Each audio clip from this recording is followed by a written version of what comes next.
Meow.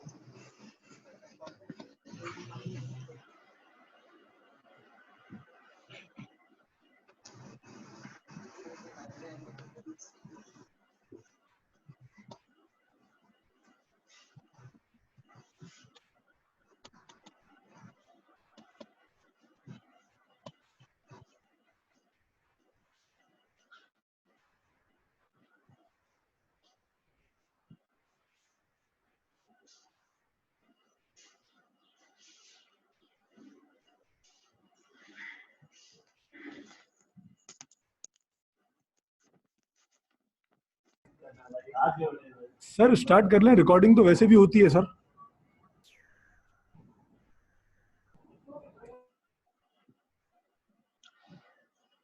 चलो जी, let's start. ये बताएं कि आपके पास कोई क्वेश्चन है पिछले लेक्चर से। If there is any question तो उसको डिस्कस करें, वरना फिर आगे चलते हैं। जी स्टूडेंट्स, एनी क्वेश्चन?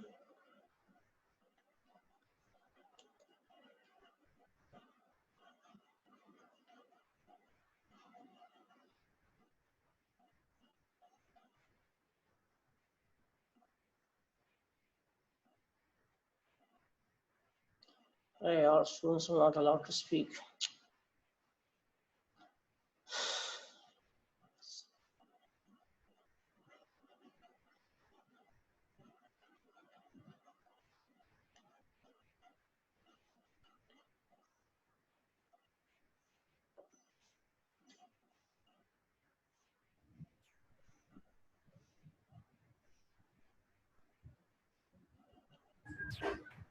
जी ना, many people are allowed to speak.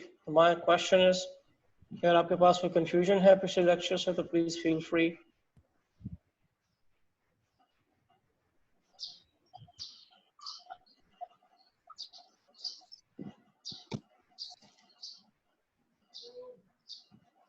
Anyone?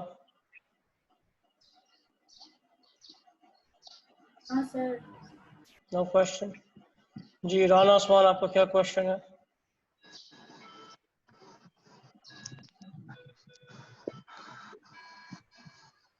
Hello ji sir, वो आपसे आपने फोटो सर ग्रुप में सेंड नहीं की थी सर। नहीं, दूसरे ग्रुप में नहीं, हमने एक ही ग्रुप बना दिया ना, तो उसमें एक ही में रहे ना। तो आपको उस ग्रुप का मैंने लिंक भी शेयर किया, तो आप उसमें आप आ जाएं। सर मैं उसमें आ गया, लेकिन यस सर। सर दूसरा एक सर काइंडली आप थोड़ी देर सर, आपकी स्पीड बहुत ज्यादा होती है, समझ नहीं आता, नेट का इशू आता है, तो काइंडली आप सर थोड़ा स्लो कर दिया करें, और सर एग्जांपल थोड़ी इजी रखें कि हमें बहुत अच्छे से क्लियर हो जाए। कौन सी ऐसी एग्जांपल थी व्हिच वाज डिफिकल्ट, ताकि मैं उसको स्पेसिफाई कर दूं? सर वो प्रीवियस लेक्चर्स में थे, वो इस तरह से थोड़ा सर एक्सेंट आपका सर थोड़ा समझ नहीं आ रहा था। अच्छा, नहीं तो एग्जांपल कौन सी थी जिसमें आपको इशू आया? सर मैं आपको बता दूं देख के, फिर आपको 5 से 10 आप मिनट बता आप दें ताकि दें। उसको क्लियर कर दिया जाए। जो भी चीज़ है ना, उसको उसी वक्त क्लियर करें। अगर आगे कंफ्यूजन को लेके आप बढ़ेंगे तो फिर आगे कंफ्यूजन सर मजीद। वही मैं आपसे रिक्वेस्ट कर रहा था सर, आप जो आगे लेक्चर्स है सर उसमें आप थोड़ा सा सर हाथ वो के रखिएगा सर, नॉर्मल हाथ रखिएगा। क्या रखूं, मतलब नॉर्मल हाथ क्या रखूं? मतलब अच्छे से क्लियर कर दें सर, अच्छे से मतलब डिलीवर कर दें आप आप पूछ लिया लेक्चर। करेगा जो चीज क्लियर नहीं है। मैं तो 10 दफा पूछता हूँ एक चीज समझाने के बाद, I ask so many times कि should we move on, should. मैं तो बढ़ता ही नहीं हूँ आगे जब तक कोई जवाब नहीं आता। तो उस सर मौके पे इश्यूज अगर आप आर रिस्पॉन्स नहीं देंगे तो फिर क्या करूंगा मैं? Okay sir. ठीक है ना, ऐसा कोई देखिएगा, रिकॉर्डिंग सुनिएगा कि किसी टॉपिक पे मैंने बगैर पूछे आगे बढ़ाऊं और किसी का जवाब नहीं आया तो कई मैं फिर उसके बाद आगे बढ़ाऊं, तो आप जवाब दें उस पर। थोड़ा सा जिम्मेदारी वाला एटीट्यूड होना चाहिए लोगों का। माइक संभालें, कोई इशू हो उसको बताएं, ठीक है? सर आप सबके माइक से अनम्यूट कर दें सर, आप ना करें, जिसने जो क्वेश्चन करना है सर आप उसका कर दें। नहीं ऐसा नहीं हो सकता। मैं माइक बैठ के थोड़ी चेक कर सकता हूँ यार, पढ़ाना है या माइक चेक करना, ठीक है? चलिए लेट्स मूव ऑन। हम लोग कहाँ थे लास्ट टाइम? Karachi.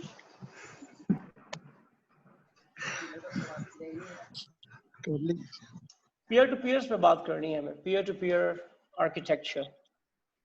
जी यहीं से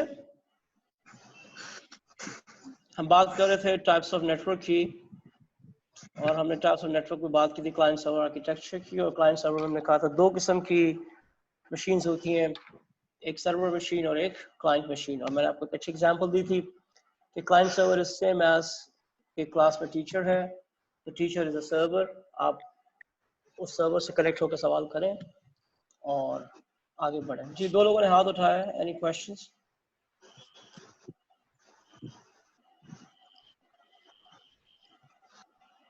जी, those who raise hand, any questions?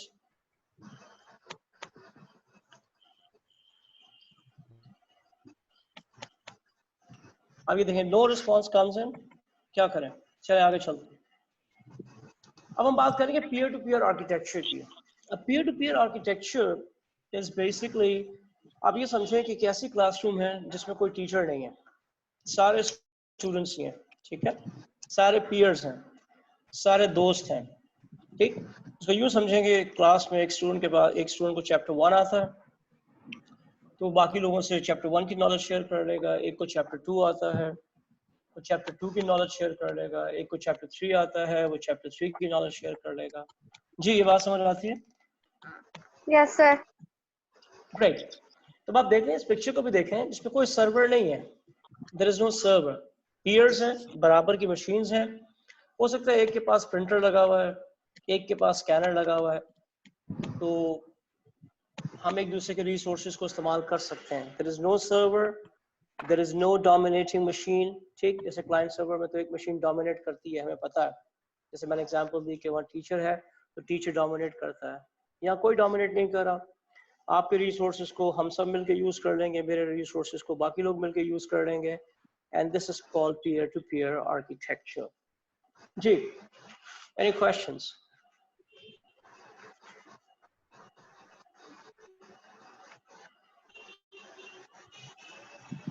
Ji, any questions? No sir. Okay, great. अच्छा जी, अब अगर ये पूछा जाए कि कौन सा नेटवर्क बेहतर है, क्लाइंट सर्वर या पीयर टू पीयर, तो डेफिनेटली हम ये कहेंगे कि सर्वर बेस्ड नेटवर्क जो है ना वो बेहतर होता है। क्यों बेहतर होता है? उसकी वजह ये है कि जब सर्वर होगा तो सर्वर के थ्रू आप सबको कंट्रोल भी कर सकते हैं, ठीक है। आपकी स्लाइड्स आप एक ही जगह रुकी हुई है। आप लोगों की सिक्योरिटी सेटिंग्स भी कर सकते हैं, आप लोगों की लॉग ऑन आईडीज बना के उन्हें प्रिविलेजेस दे सकते हैं। प्रिविलेज का मतलब है कि आप उसे राइट दे सकते हैं कि कौन सा बंदा कितना एक्सेस कर सकता है। किसी को हम रीड ओनली एक्सेस दे सकते हैं, किसी को फुल एक्सेस दे सकते हैं, ठीक। तो ये आपके पास बेहतर रहता है। और फिर एक आपके पास ऑडिट ट्रेल भी बनती रहती है। Now what is audit trail? Audit trail का मतलब है कि इसका तफसील से बात आगे जिक्र आएगा ऑडिट के अंदर। यहाँ सिर्फ मैं आइडिया इंट्रोड्यूस कर रहा हूँ कि ऑडिट ट्रेल का मतलब ये है कि आपके पास एक ट्रेस बनता रहता है कि अस्सलाम वालेकुम सर। ने क्या काम किया। हेलो। जी फरमाइए। जी जी सर स्लाइड नहीं चल रही। सर आपकी स्लाइड नहीं चल रही। स्क्रीन शेयर नहीं हो रही आपके पास? सर No, एक sir. स्लाइड स्लाइड सिर्फ चल रही। मेरे पास तो डिस्टॉर्शन screen के share अलावा नहीं कोई स्लाइड नहीं आ रही। है। अच्छा, सर, एक मेरे पास हदीद तो आ रही मैं है, दोबारा हदीद। शेयर कर लेता हूँ, दोबारा शेयर कर लेता हूँ, जी दोबारा सर, शेयर कर लेता हूँ। Thank you sir, thank you. Thank you. ठीक है, ठीक है।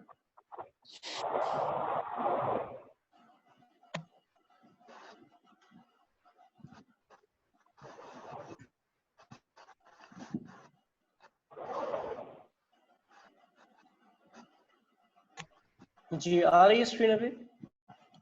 Yes. मेरे पास शेयर हो गई है। यस सर, अब ठीक है। चलो, ग्रेट।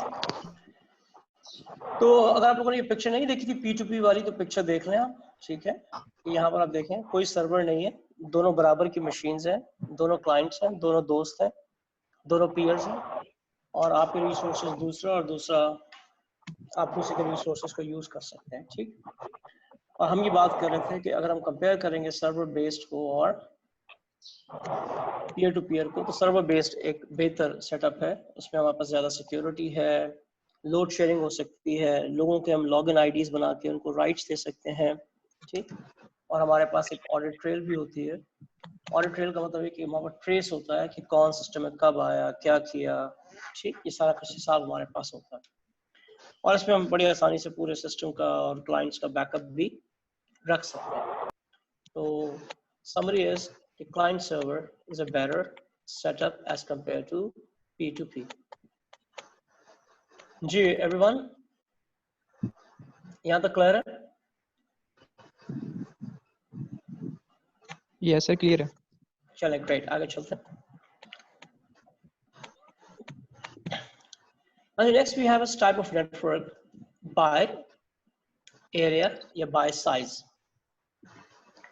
तो सारे कुछ नेटवर्क्स छोटे हैं, कुछ नेटवर्क्स बड़े हैं, और इस तरह से आप सोच सकते हैं कि छोटे नेटवर्क में आपके पास हार्डवेयर और सॉफ्टवेयर की रिक्वायरमेंट्स कम होंगी, बड़े नेटवर्क में कुछ कॉम्प्लिकेटेड रिक्वायरमेंट्स होंगी। ठीक है, तो अगर हम देखें ये चार किस्म के हम साइजेस के एंगल से बात कर सकते हैं।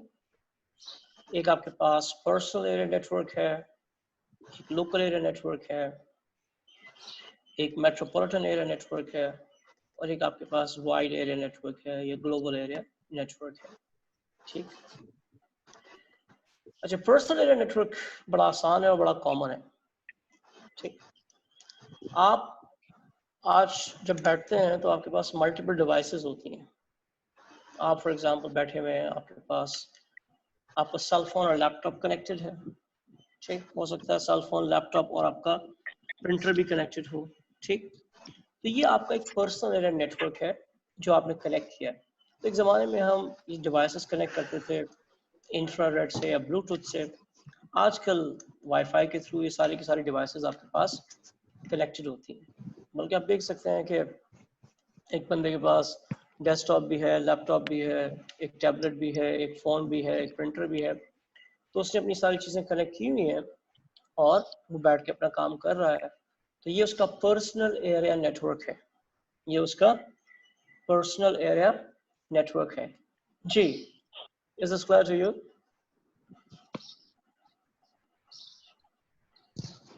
सर ये जो पर्सनल एरिया नेटवर्क है सर, ये सिर्फ इंडिविजुअल का ही हो सकता है, कंपनी के अंदर ज़ाहिर यूज हो पर्सनल तो सकता है ये? इंडिविजुअल की चीज़ होगी ना, आपका अपना नेटवर्क है, पर्सनल नेटवर्क है। जी ठीक है ना? ओके फॉर सर, एग्जांपल मैं भी जैसे अभी बैठा हुआ हूँ, तो मेरा ये लैपटॉप, मेरे फोन्स कनेक्टेड है इससे, मेरा प्रिंटर कनेक्टेड है, तो this is my personal area network और मैं इस पे काम कर रहा हूँ। हेलो ठीक है, जी ठीक हो गया sir, thank you. Great. Hello जी जी बोले। सर, ये इसमें हॉटस्पॉट का भी आ सकता है ना एग्जांपल? हॉटस्पॉट तो बेसिकली आपको कनेक्ट करने में मदद दे रहा है ना। Hotspot is basically something that allows you to connect. और वो कनेक्ट होके आपकी जो डिवाइसेस कनेक्ट हुई हैं और आप उसको यूज कर रहे हैं, वो आपका पर्सनल एरिया नेटवर्क है। ठीक है, hotspot is simply the place जहाँ पर आप बैठ के सारा का सारा अपनी कनेक्टिविटी करनी हुई है। ठीक है, ओके सर। ग्रेट। अच्छा जी, then we have local area network. और लोकल एरिया नेटवर्क क्या है जी? आजकल बड़ा कॉमन है, खास अरसे से कॉमन है और आजकल बहुत ही कॉमन है कि आप एक कमरे में, एक बिल्डिंग में अपना इदारे का नेटवर्क बना लेते हैं, and that is called local area network. ठीक है, तो ये एक प्राइवेट नेटवर्क है जो इस इदारे का नेटवर्क है, इस इदारे ने बनाया है और ये इदारा ही इसे यूज कर रहा है। ठीक है, फॉर एग्जांपल कोई भी आप इदारा सोचें, उस इदारे ने के पास 50 कंप्यूटर्स हैं और 50 कंप्यूटर उसके पास इस बिल्डिंग में डिफरेंट फ्लोर्स पे रखे हुए हैं और आपस में कनेक्टेड है। तो this is called local area network. ठीक, जो कंप्यूटर्स हैं उन्हें आप नोड भी कह सकते हैं, वर्क स्टेशन भी कह सकते हैं, टर्मिनल भी कह सकते हैं। लेकिन सिलसिला ये हो गया कि पहले हम कहते थे कि लोकल एरिया नेटवर्क की जो रेंज है वो एक कमरे में या एक बिल्डिंग में है, लेकिन आजकल it is going up to few kilometres. It is going up to few kilometres. उसकी वजह ये है, अब आप देखें यूनिवर्सिटीज़ जो हैं, बड़ी बड़ी यूनिवर्सिटीज़ हैं, कराची यूनिवर्सिटी है, पंजाब यूनिवर्सिटी है, सिंध यूनिवर्सिटी है, ये मीलों पे फैली हुई है, ये मीलों पे फैली हुई है और उसके अंदर दर्जनों और सैकड़ों बिल्डिंग्स हैं। ठीक, तो ये भी मेन चीज़ आपने याद रखनी, लैन के अंदर ये जो लफ्ज़ लिखा हुआ है ना, single site, this is very very important, कि सारे कंप्यूटर एक ही जगह पर हैं। वो एक जगह क्या है? कराची यूनिवर्सिटी। वो एक जगह क्या है? पंजाब यूनिवर्सिटी। वो एक जगह क्या है? सिंध यूनिवर्सिटी। ठीक, तो जो सिंगल साइट पे आपका जितने भी कंप्यूटर्स हैं, और आजकल लैन के अंदर हजारों कंप्यूटर्स हो सकते हैं। ठीक, तो ये कहलाता है लोकल एरिया नेटवर्क। शुरू में ये कमरे, ये एक बिल्डिंग, लेकिन अब ये चला गया कई किलोमीटर्स तक। इसकी एक और मिसाल आप अपने मोहल्ले में भी ले सकते हैं। अगर आपके पास कोई क्या बोलते हैं केबल नेट है मोहल्ले में, तो वो भी एक लैन ही है जो 100-50 घरों को कनेक्ट कर रहा है। और मेन चीज़ ये है कि वो एक सिंगल साइट नेटवर्क है, यानी सारे के सारे कंप्यूटर एक ही जगह पे हैं और वो जगह ज़ाहिर है कि अब 1-2 किलोमीटर तक हो सकती है। Any questions?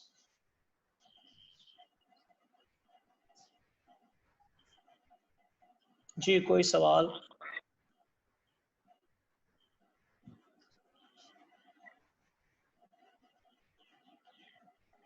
जी everybody understands? Yes, sir. Okay great, चलें आगे चलते हैं। अब आपके पास जो लैंस है वो लो स्पीड भी हो सकते हैं, हाई स्पीड भी हो सकते हैं। आजकल तो खैर हर चीज़ ही हाई स्पीड है। उसकी वजह यह है कि टेक्नोलॉजी इतनी अवेलेबल हो गई है, इतनी अफोर्डेबल हो गई है कि आज अगर आप लैन बनाते भी हैं तो वो हाई स्पीड लैन ही होगा। लेकिन इम्पॉर्टेंट चीज़ है, पहले जो आपके पास लैंस थे और अभी भी बहुत सारे जगहों पे लैंस जो हैं वो वायर बेस्ड हैं। हम कंप्यूटर्स को कनेक्ट करते हैं थ्रू वायर्स। लेकिन आजकल वायरलेस का दौर आ गया है, तो आपके पास WLANs, wireless LANs are getting popular. ठीक, अच्छा आजकल वैसे हम बात कर रहे हैं फ्लाइंग लैंस की भी। तो what is a flying LAN? Flying LAN is basically an aircraft. अब देखिए एक पैसेंजर एयरक्राफ्ट है, पैसेंजर एयरक्राफ्ट में 200, 250, 400 लोग हैं। ये लोग आपस में कनेक्टेड हैं और काम कर सकते हैं। इसको हम कह सकते हैं कि इट्स ए फ्लाइंग लैन। जी एवरीबॉडी अंडरस्टैंड्स?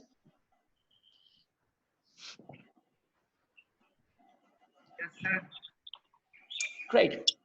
अच्छा लैन की जो पिक्चर है वो भी हमने शेयर की। अगर ऐसा देखें तो आप देख रहे हैं कि ये आपके पास सर्वर है और ये एक डिवाइस है जिसके थ्रू ये डिवाइस कनेक्टेड है सर्वर से, इसे हब या स्विच कह लें, और इससे फिर आपके बाकी वर्क स्टेशंस, कंप्यूटर्स कनेक्टेड हैं।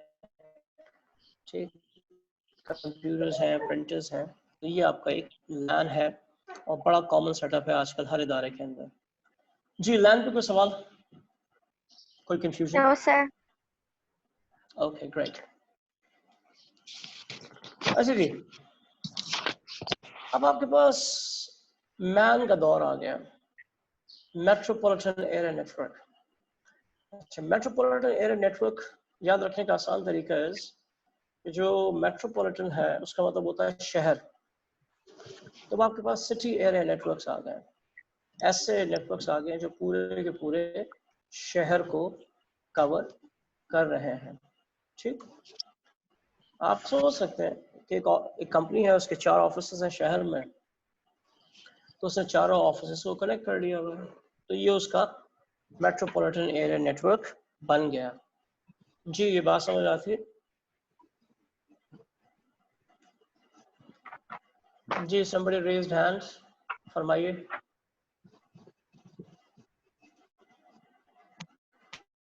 सर ये एक बार रिपीट कर दें प्लीज। आपके पास मेट्रोपॉलिटन का मतलब क्या क्या है? सिटी। सिटी। तो क्या ये मुमकिन है कि आपके पास शहर में 4-5 ऑफिसेस हों एक कंपनी के?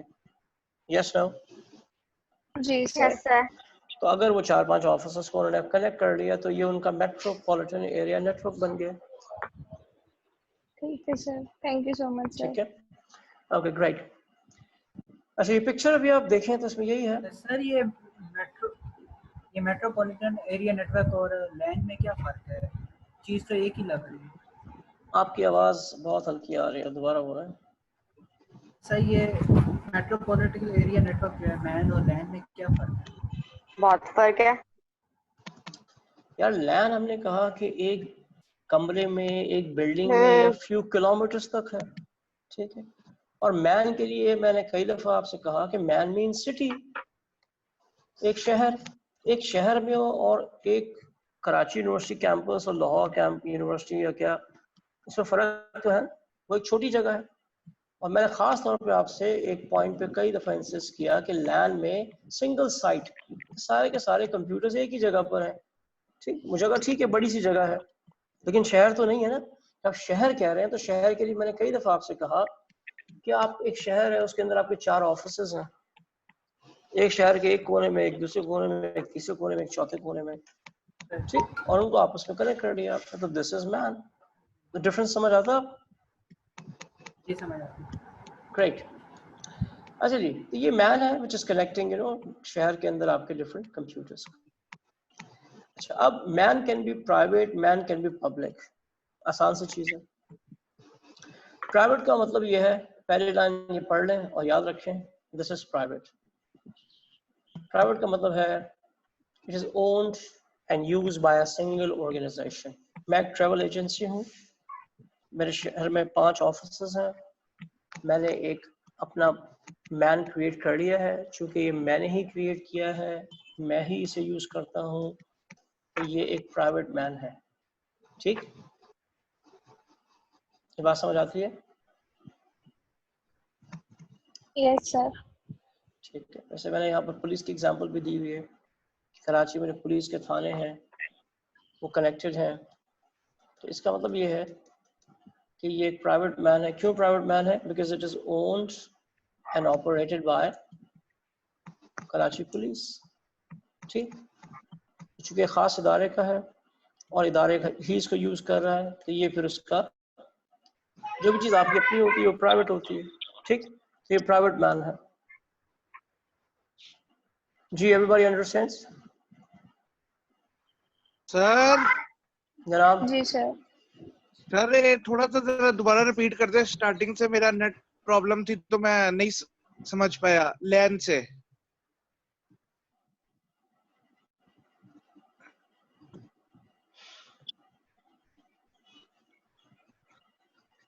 LAN is basically local area network। local area network का मतलब ये है कि एक इदारे ने अपना एक नेटवर्क क्रिएट कर लिया जो कि एक छोटी सी जगह में, छोटी सी जगह का मतलब एक कमरा, एक बिल्डिंग या फ्यू किलोमीटर्स हो सकता है। ठीक है, तो ये जो नेटवर्क है ये उसका LAN है। ठीक है, और यूनिवर्सिटीज के LAN यकीनन थोड़े से बड़े होते हैं, इसलिए कि यूनिवर्सिटीज कई किलोमीटर्स पे फैली हुई होती हैं। ठीक, ये LAN है। फिर हम बात कर रहे थे मैन की, और मैन का ये मैंने कई दफा इंसिस्ट किया कि मैन मीन्स सिटी। तो आपका एक सिटी एरिया नेटवर्क जो है जो पूरे शहर में फैला हुआ है, that is called metropolitan area network. और फिर हम ये बात कर रहे थे कि ये जो मैन है ये प्राइवेट भी हो सकता है और पब्लिक भी हो सकता है। और प्राइवेट और पब्लिक का कॉन्सेप्ट बड़ा सिंपल सा है। अगर एक चीज मेरी है और मैं ही उसको इस्तेमाल करता हूँ तो that is private.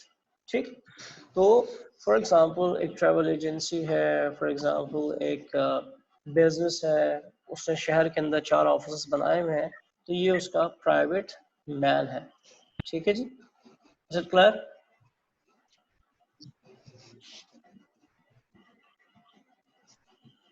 Ji, is it clear? Yes sir. Right.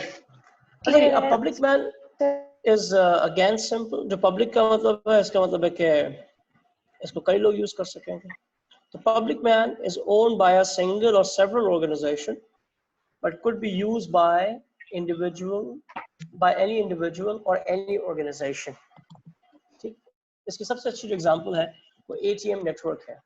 Pakistan में तकरीबन 8000 एटीएम्स हैं और ये 40 बैंकों ने मिलकर एक सेटअप बनाया है, और ये एक पब्लिक मैन है because it is owned by several organisations.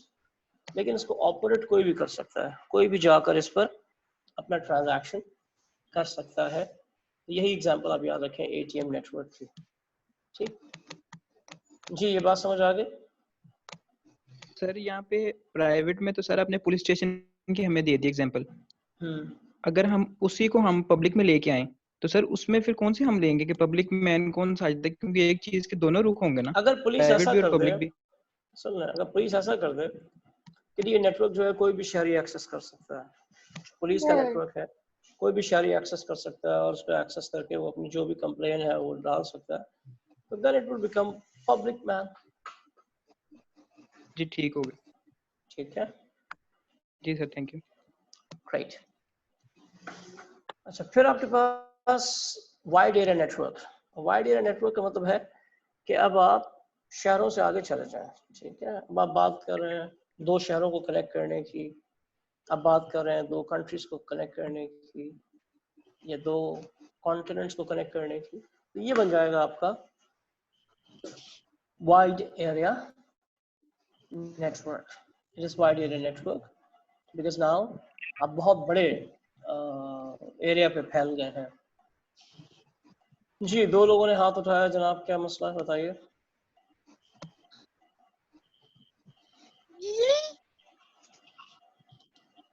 जी, क्या मसला नमान और मुस्कान?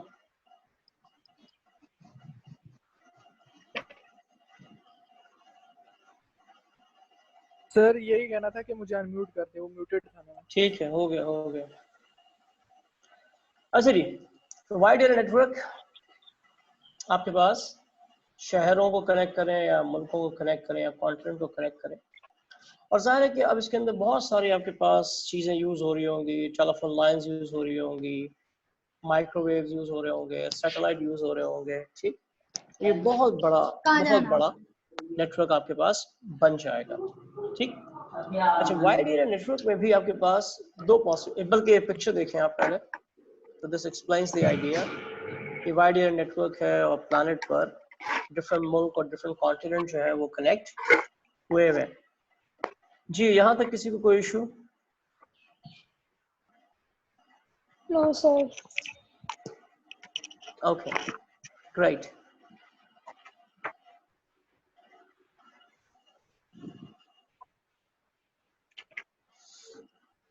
अच्छा, अब वैन भी 2 किस्म के हो सकते हैं, एंटरप्राइज वैन एंड ग्लोबल वैन्स। याद रखने का आसान तरीका ये है कि आपको याद है कि मैन जो है मेट्रोपॉलिटन एरिया नेटवर्क, वो भी 2 थे, प्राइवेट एंड पब्लिक। तो क्या कोई मुझे बताएगा कि प्राइवेट मैन क्या होता है?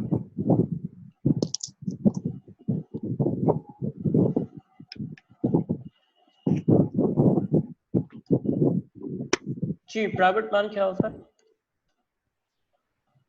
सर जो एक ऑर्गेनाइजेशन यूज करे।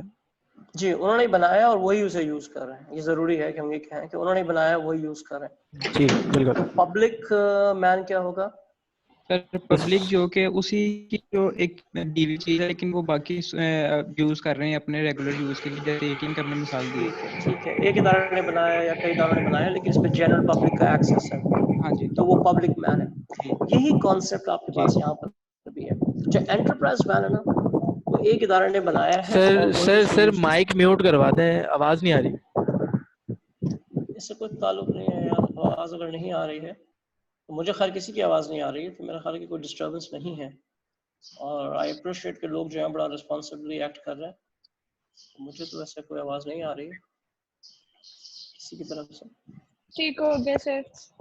अच्छा जी, एंटरप्राइज वैन क्या है? एंटरप्राइज वैन जो है एक बड़ा इदारा जो कई शहरों में या कई मुल्कों में फैला हुआ है, उसने अपना एक नेटवर्क बनाया हुआ है और वो उसको यूज कर रहे हैं।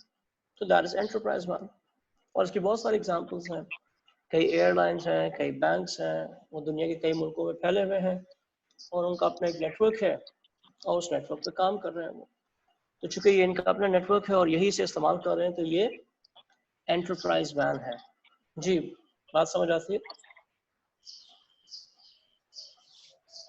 Yes sir. ग्रेट। अच्छा, ग्लोबल वैन का मतलब ये है कि इसे किसी एक इदारे ने या कई इदारों ने बनाया होगा, लेकिन कोई भी इसे इस्तेमाल कर सकता है। और ग्लोबल वैन की सबसे बेहतरीन एग्जांपल है इंटरनेट, जो कुछ इदारों ने मिलकर बनाया है, लेकिन anybody can access from anywhere. ठीक, तो ये है आपके पास एक ग्लोबल वैन जो एक या कई इदारों ने मिलकर बनाया है और it can be accessed by used by anyone. जी, ये बात समझ आती है? एवरीवन? सर यहाँ पे एग्जांपल लिखी हुई है अमेरिका ऑनलाइन और कंप्यूटर, ये क्या है? These were the networks जो कि एक ज़माने में अमेरिका में खासे पॉपुलर थे। अमेरिका ऑनलाइन का भी है, कॉम्पिसर्व भी एक सर्विस है। ठीक, ये थोड़ा less well known to people in Pakistan, but I'm sure internet is very well known to everyone. ठीक है जी, और आपको पता है कि कुछ इदारों ने मिलकर बनाया है ये और हम सब इसे इस्तेमाल कर रहे हैं। तो आप इस एग्जाम्पल को याद रखें इंटरनेट वाली को, ठीक है?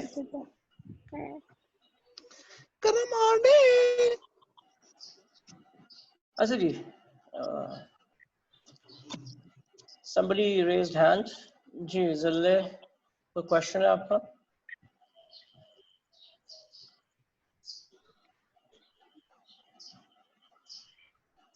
जी जिले, do you have a question? Sir मैं ना नेट मेरा मैं डिस्कनेक्ट हो गया था सर, सिर्फ इंटरप्राइज वैन से सर प्लीज अगेन कर दे, थोड़ा सा बस रिपीट कर दें। देखिए प्राइवेट, जब बात कर रहे थे मैन की तो हमने बात की थी private man and public man की, वो याद है आपको? जी सर याद है वो। बस वही कॉन्सेप्ट है। अब वैन का मतलब ये है कि वैन is spread on a big area, different cities को कनेक्ट कर रहे हैं, आप डिफरेंट मुल्कों को कनेक्ट कर रहे हैं, ठीक? तो अब ऐसे इदारे हैं जो डिफरेंट शहरों में है, डिफरेंट मुल्कों में है, वो अगर अपना वैन बनाएंगे तो that will be called enterprise वैन, ये उनका प्राइवेट नेटवर्क है। और इसी तरह से आपके पास ग्लोबल वैन का मतलब है ये किसी एक इदारे ने या कई इदारे ने मिलकर बनाया है और उसको यूज कर रही है जनरल पब्लिक, और उसकी सबसे उम्दा मिसाल इंटरनेट है कि जो कई इदारों ने मिलकर बनाया है और हम इसे इस्तेमाल कर रहे हैं, और इसे हम ग्लोबल वैन कहेंगे क्योंकि ये सबके लिए अवेलेबल है, सबके लिए एक्सेसिबल है। ठीक है जी ठीक हो गया सर, थैंक यू। ग्रेट। अच्छा, ये एक अच्छा सा टेबल है that quickly tells us the differences. जी Muskan, do you have a question? आपने हाथ उठाया। सर स्टार्ट से रिपीट कर दें थोड़ा, लेक्चर मीटिंग नॉट वैलिड हो रही है इस वजह से। स्टार्ट से रिपीट कर दूं? ये तो जुल्म हो जाएगा। सर टेबल करने लगे हैं तो वहां से देख लो। स्टार्ट से रिपीट करना बहुत मुश्किल हो जाएगा because a lot of people। ये आप काम करें, यहाँ से थोड़ा सा कनेक्ट करें आगे से, यहीं से सर एंड पे थोड़ा। जी वालेकुम। अच्छा जी, let us see the difference between LAN and WAN। तो LAN छोटे एरिया पे, हमने कहा था सिंगल साइट है, एक ही जगह पे एक ही एरिया के अंदर सारे कंप्यूटर हैं, जबकि WAN जो है वो एक बड़ा नेटवर्क है, मल्टीपल साइट, डिफरेंट शहरों में, डिफरेंट मुल्कों में। और LAN का सर्वर यकीनन छोटा होगा, WAN का सर्वर यकीनन बड़ा होगा, पावरफुल होगा। LAN पे चंद यूजर होंगे, 10, 20, 50, 100, 200। WAN पे हजारों यूजर हो सकते हैं। LAN में आमतौर से आप अपने केबल्स बिछाएंगे, उन्हीं के थ्रू कनेक्टिविटी करेंगे, जबकि WAN में कोई भी अपने केबल नहीं बिछाएगा। फॉर एग्जांपल, अब अगर एक बैंक है तो वो अपने केबल थोड़ी बिछाएगा कराची से लेकर लाहौर तक। तो they will normally rely on telecommunication connectivity, जो कि PTC से या किसी सेल्यूलर कंपनी से वो ले लेंगे और उसके थ्रू अपने आप को कनेक्ट कर लेंगे। ठीक है। और हमने कहा LAN जो है प्राइवेट होते हैं और WAN मोस्टली पब्लिक होते हैं, लेकिन प्राइवेट भी हो सकते हैं, एक इदारा अपना WAN बना सकता है, लेकिन ज़्यादातर WANs जो है वो पब्लिक होते हैं। और एक आखिरी पॉइंट अच्छा सा ये है कि through WAN we can connect the LANs। देखिए ना, एक मुमकिन है कि एक इदारा है जिसके पूरे मुल्क में ऑफिसेज हैं, हर शहर में ऑफिस है, ठीक है, पाकिस्तान के 1000 शहरों में उनका ऑफिस है, और हर शहर में उनका एक LAN चल रहा है, हर शहर में उनका एक LAN चल रहा है, और ये जो LAN है ये सारे के सारे LANs कनेक्ट हुए हुए हैं थ्रू WAN। तो ये मुमकिन है कि LANs can be used, LANs can be connected through WAN। जी ये बात समझ आती है? सर रिपीट कर दें सर, हमें क्लास का पता नहीं था आपकी कि आपकी आज क्लास है। सर क्लास आप आज की जी वैसी थी आपकी क्लास आज, या ये सिर्फ आज के लिए? यार आपका टाइम टेबल जो है ना, it's now Monday, Tuesday and Wednesday 2:30 to 4:30, ठीक है? यस सर, हमें पता नहीं था क्लास का, हम सबने शायद पुराना शेड्यूल है। जनाब होस्ट एंड को होस्ट प्लीज देख लें, इश्यूज आ रहे हैं कुछ अजीब-व-गरीब किस्म के, थोड़ा सा अपडेशन का इशू आ रहा है, and definitely going back and repeating all, I don't know how to do it, कैसे करेंगे इसको यार। आई थिंक अब ये थोड़ा सा आपको रिकॉर्डिंग का सहारा लेना पड़ेगा। This recording is shared with you people. Hello, yes ये रिकॉर्डिंग शेयर होती है आप लोगों के साथ? सर ये रिकॉर्डिंग हो रही है, ये अगर ये शेयर नहीं, कर दी रिकॉर्डिंग तो जाती हो है, रही ले है, मैं सकते कह रहा हैं। हूँ शेयर होती है आपके साथ, ये नहीं होती? जी बिल्कुल सर, शेयर होती है। ठीक है, तो फिर अगर कोई आप उस रिकॉर्डिंग से थोड़ा फायदा उठाइएगा, और जहाँ इशू हो we will definitely try to sir resolve. जी फरमाइए। इज वैन इज बेटर देन लैन और लैन इज बेटर देन वैन? आप अच्छे हैं या आपके अब्बाजान अच्छे हैं, ये बताएं। सर ये तो कौन अच्छे? दोनों चीजें तो नहीं, मैं आपको बताता हूँ ना, कि आप ये बताएं कि आप अच्छे हैं या आपके अब्बाजान अच्छे हैं। तो वो सीरियस क्वेश्चन कर दिया आपने। सर तो दिल पे ले गए। दिल पे नहीं ले गया हूँ, मैं आप पे ले गया हूँ। भाई बात ये है कि आपके अब्बाजान का अपना एरिया ऑफ ऑपरेशन है और आपका अपना एरिया ऑफ ऑपरेशन है, तो मैं कैसे कह सकता हूँ कि आप अच्छे हैं वो अच्छे हैं? मैं ये कह रहा हूँ कि लैन एक छोटे एरिया का नेटवर्क है, एक इदारे के अंदर एक जगह पे 10, 20, 50, 100 कंप्यूटर्स हैं, वहां पर वो इस्तेमाल हो रहा है। वैन, अगर आपका इदारा बहुत बड़ा है और कई शहरों में, मुल्कों में फैला हुआ है, तो वहाँ वैन यूज होगा। अब मैं कैसे कह दूं कि लैन अच्छा है या वैन अच्छा है? मैं कहूंगा कि अगर आप एक छोटे से जगह पे बैठे हुए हैं 10-20 कंप्यूटर लेके, तो आप लैन लगाएंगे, और अगर आप पूरी दुनिया में फैले हुए तो वैन लगाएंगे। बिल्कुल ऐसे ही कि अगर छोटा मोटा काम करना है तो आप करेंगे, बड़ा काम करना है तो आपके बचान करेंगे, क्योंकि बड़े आदमी है वो, उनके पास ज्यादा एक्सपोजर है, नॉलेज है। ठीक, तो हमें ये देखना है कि जरूरत किस चीज की है। क्या आपके अब्बाजान को इन्वॉल्व होने की जरूरत है? यस, यकीनन अगर बड़ा काम है तो उनको इन्वॉल्व होने की जरूरत है, छोटा काम है तो आप। ठीक, इसीलिए अगर कोई छोटा नेटवर्क है तो उसके लिए आपको छोटी जगह पे एक नेटवर्क चाहिए, एक ही जगह पे, तो लैन लगाएं। अगर आप मुख्तलिफ शहरों में फैले हुए हैं तो फिर वैन लगाएं। जी, does this answer your question? For example अच्छी थी सर। अच्छी थी, चले, तो मैं ख्याल दिल पे लगी है वापस। अच्छा, ये पिक्चर देखें आप, ये देख रहे हैं, ये बड़ा नेटवर्क है, और आप देख रहे हैं कि एक यूजर है वो इससे कनेक्टेड है, ठीक है ना? ये एक लैन 1 चल रहा है एक जगह पे, ये कोई दूसरा लैन चल रहा है, ठीक, और ये लैन्स जो है हमने वैन्स के थ्रू कनेक्ट किए हुए हैं, ठीक। और मैंने अभी आपको ये पॉइंट भी ऊपर दिखाया कि हो सकता है यूं समझें, चले आईसी में पी जो है डिफरेंट शहरों में है, हर शहर में उनका एक लैन चल रहा है, ठीक है। अब वो चाहते हैं कि हमारे ये सारे लैन्स जो हैं आपस में कनेक्ट हो जाए, तो उसके लिए वो सहारा लेंगे किसका? वैन का। सर ये ज्यादा सारे लैन और मैन मिलकर एक वैन बन सकते हैं? आपकी आवाज नहीं आ रही मुझे। कि ज्यादा सारे लोकल एरिया नेटवर्क और मेट्रोपॉलिटन एरिया नेटवर्क मिलकर एक वाइड। दोबारा बोलें सर। मैं कह रहा हूँ कि ज्यादा सारे लैन, लोकल एरिया नेटवर्क और मेट्रोपॉलिटन एरिया नेटवर्क, ये मिलके एक वाइड एरिया नेटवर्क बना सकते हैं? बिल्कुल बिल्कुल, अगर आप अपने सारे लैंस को कनेक्ट कर लेते हैं, मैन्स को कनेक्ट कर लेते हैं, तो एक वैन ही बन जाएगा। टेक्निकली आप देखें ना, इंटरनेट पे यही हुआ है।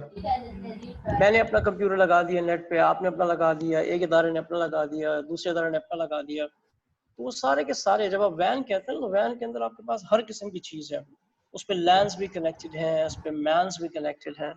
गुड। और ये ब्रिज और राउटर इसमें क्या फंक्शंस? अच्छा, ब्रिज, राउटर और ये जो नेटवर्किंग डिवाइसेस, ये आपके स्कोप पे नहीं है तो हम डिस्कस नहीं कर रहे, ठीक है।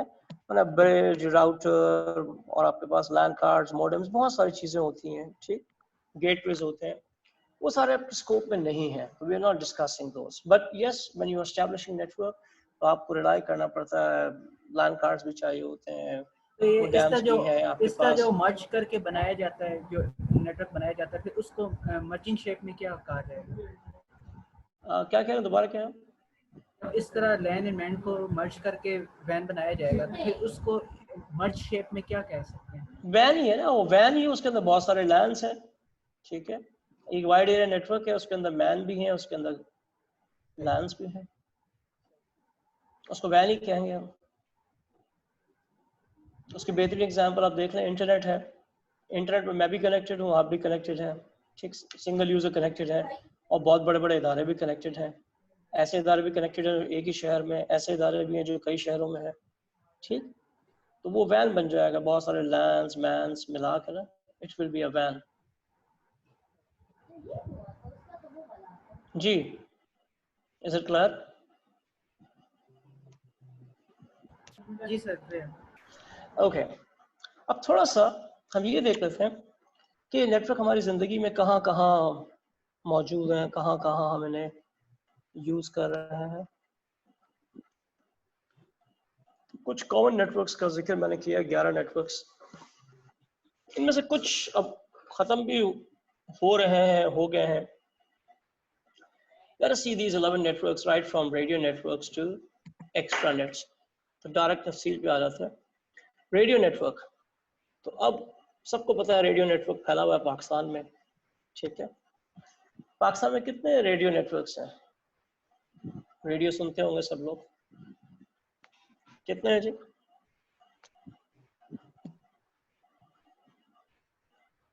एनीवन? सर ये हंड्रेड्स लिखे हुए हैं। हाँ मैंने 100 लिखे हैं, इसलिए तो पूछा है, क्योंकि लोग इससे डिसएग्री करते हैं। लोग कहते हैं जी वो FM 100 है और पता नहीं 101 है और पता नहीं 107 है और क्या है, ऐसा ही है ना? Yes sir. सर वो तो सर पुरानी बातें हैं सर, हमें क्या पता होंगी। पुरानी बात है, FM 100, FM 101 और 107, ये पुरानी बात है, तो आजकल की बात है। मैं भी सर पता नहीं, फिर सर हमें नहीं ये पता। कि देखिए कुछ नेटवर्क्स हैं पूरे मुल्क में चल रहा है, लोग उन्हीं को बात करते हैं, 5-6 नेटवर्क्स हैं। लेकिन अगर आपको ये भी अंदाजा होगा कि रेडियो नेटवर्क्स में भी आपके पास सिटी एरिया नेटवर्क्स आ गए हैं। बहुत सारे ऐसे रेडियो नेटवर्क हैं जो सिर्फ कराची में चल रहे हैं, जो सिर्फ लाहौर में चल रहे हैं, ठीक। और सर हमारे पास ही कम से कम 12-13 नेटवर्क तो यहीं पे कराची के अंदर ही होते हैं। जी जी बिल्कुल बिल्कुल, इसी तरह से दूसरी जगहों का हमें पता नहीं है। बिल्कुल, कराची में उठाएं, लाहौर में उठाएं, हर जगह पे उठाएंगे तो हंड्रेड्स ऑफ नेटवर्क्स। अब तो यार यूनिवर्सिटीज ने अपने रेडियो नेटवर्क बनाए हैं जो उसी यूनिवर्सिटी एरिया में चल रहे हैं, ठीक है। ये हंड्रेड्स ऑफ कुछ भी हो सकता है, 100 भी हो सकता है, 100 भी हो सकता है। सही है। आपके पास पहले जो रेडियो नेटवर्क थे वो AM पे चलते थे और उसकी ज़्यादा क्वालिटी इतनी अच्छी नहीं थी, और आजकल आपके पास FM है, फ्रीक्वेंसी मॉड्यूलेशन, तो उस पे रेडियो क्वालिटी आपकी जो वॉइस क्वालिटी बहुत अच्छी है, इनफैक्ट स्टीरियो क्वालिटी आपको मिलती है। तो इसीलिए जब आप रेडियो सुनते हैं तो आपको पता नहीं चलता कि रेडियो चल रहा है या CD चल रही है, ठीक। तो आपके पास रेडियो नेटवर्क्स बहुत सारे हैं। अच्छा, पर TV नेटवर्क्स भी समझाने की जरूरत नहीं है, बहुत ज़्यादा आपके पास हैं, और एक ज़माने में सिर्फ आपके पास PTV था, ठीक है, और आज आपके पास हज़ारों चैनल्स हैं पूरी दुनिया में, और सैकड़ों चैनल्स आपके पास पाकिस्तान में भी आ रहे हैं, बल्कि अपने ही हमारे कुछ 100 चैनल्स तो अपने ही हैं, प्लस फिर बाहर से भी आ रहे हैं, तो 400-500 चैनल्स तो बड़ी आसानी से पाकिस्तानीज़ आर एंजॉयिंग, ठीक है। फिर आपके पास एक चीज़ है which is called PSTN, public switch telephone network. अच्छा, पब्लिक स्विच टेलीफोन नेटवर्क को समझने का आसान तरीका ये है कि आप पाकिस्तान में जो वाहिद PSTN था वो था PTCL, पाकिस्तान टेलीकम्युनिकेशन का जो नेटवर्क था वो टेक्निकली स्पीकिंग कहलाता है PSTN, public switch telephone network, कि उसमें मैं फ़ोन उठा के कॉल कर लूँ, आप उठा के कॉल कर लें, ठीक। तो ये PSTN कहलाता था। फिर ये कि अब PTC के साथ साथ और भी बहुत सारे आ गए हैं। मोस्ट पॉपुलर आपके पास वर्ल्ड कॉल है, उन्होंने भी अपना PSTN बना लिया है, स्ट्रॉन्ग फाइबर भी अपना PSTN बना रहा है, तो अब कई PSTN हो गए, और आपने देखा होगा कई घरों पे वर्ल्ड कॉल का फ़ोन लगा हुआ है, ठीक है, स्ट्रॉन्ग फाइबर के भी फ़ोन्स आ रहे हैं। और सारा ये एक बड़ा नेटवर्क होता है PSTN, इसके अंदर आपके पास केबल्स भी हैं, फाइबर ऑप्टिक है, सैटेलाइट है, माइक्रोवेव है, बहुत सारी चीज़ें हैं, तो इन सारी चीज़ों से मिलकर ये नेटवर्क बन रहा है। जी लेडीज एंड जेंटलमैन, चीज़ें क्लियर है? Okay sir.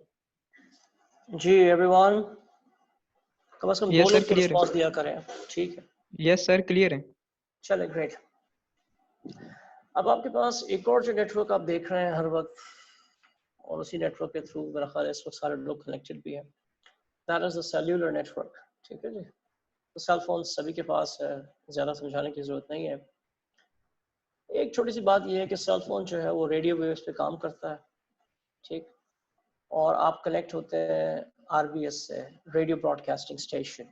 कुछ आप कहते हैं ना सिग्नल आ रहा है या सिग्नल नहीं आ रहा, पता नहीं मैं रेंज में हूँ या नहीं हूँ, तो एक्चुअली जिसकी रेंज में आप होते हैं वो RBS होता है, रेडियो ब्रॉडकास्टिंग स्टेशन। ठीक है, उससे आप कनेक्टेड होते हैं, तो आपका सिग्नल आ रहा होता है, सिग्नल आ रहा होता है तो फिर कॉल आ भी सकती है, जा भी सकती है। ठीक, अब इसमें कितनी सारी सर्विसेज हैं वो आपको पता है। जस्ट रिमाइंड यू क्विकली कुछ चीज़ें। SMS सबको पता है, MMS भी पता है, ठीक है। VVS का पता है आप लोगों को? No sir. जी, what is VVS? Voice via SMS। हमारे मुल्क में, जी मुस्कान क्या सवाल है आपका?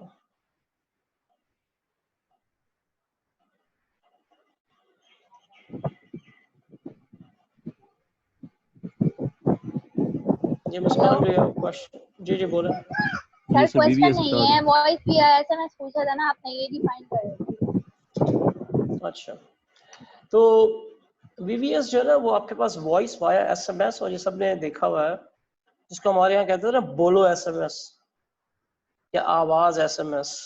Different cellular companies different use करती थी इसके लिए। या इसको आप ये भी समझे, आजकल जो आप WhatsApp के ऊपर वॉइस मैसेज भेजते हैं ना, that is kind of thing voice via SMS। ठीक है, बाकी सेलुलर नेटवर्क पे आपके पास इंटरनेट भी है और टीवी भी है, और लोकेशन बेस्ड सर्विसेज भी आ रही हैं। लोकेशन बेस्ड सर्विसेज का मतलब ये है कि जहां आप होंगे वहां पर, जैसे बहुत आजकल लोकेशन बेस्ड सर्विस बड़ी कॉमन सी चीज़ है। आप किसी स्टोर के पास हैं तो स्टोर को पता चल जाएगा कि आप पास में हैं, तो वो आपका एक मैसेज आ जाएगा कि आप यहाँ पास में हैं, तो आप चाहें तो स्टोर विजिट कर लें। ठीक, और उसमें ये भी है कि आप लोगों को भी सर्च कर सकते हैं। आई थिंक यूफोन ने सर्विस दी थी कि अपनी फैमिली की अगर आप इसमें सेटिंग्स वगैरह डाल दें तो आपकी फैमिली कहाँ है इस वक्त, कौन सा बंदा कहाँ है, उसे आप ट्रैक कर सकते हैं। ऐसी बहुत सारी एप्लीकेशन आजकल वेब पे भी पड़ी हुई हैं कि वो आप अपने बच्चों के फ़ोन में इंस्टॉल कर दें, तो फिर आप चेक कर सकते हैं कि कौन कहाँ पर है। ठीक, तो ट्रैकिंग के लिए तो ये cellular network is quite common. Pakistan में आपके पास कितने नेटवर्क्स हैं जी पाकिस्तान में? एनीवन? तकरीबन 5। तकरीबन 5 का क्या मतलब है? 5 होंगे या 6 होंगे या 4 होंगे? सर 4। तकरीबन 5 के, पौने 5 के, कौन कौन से हैं?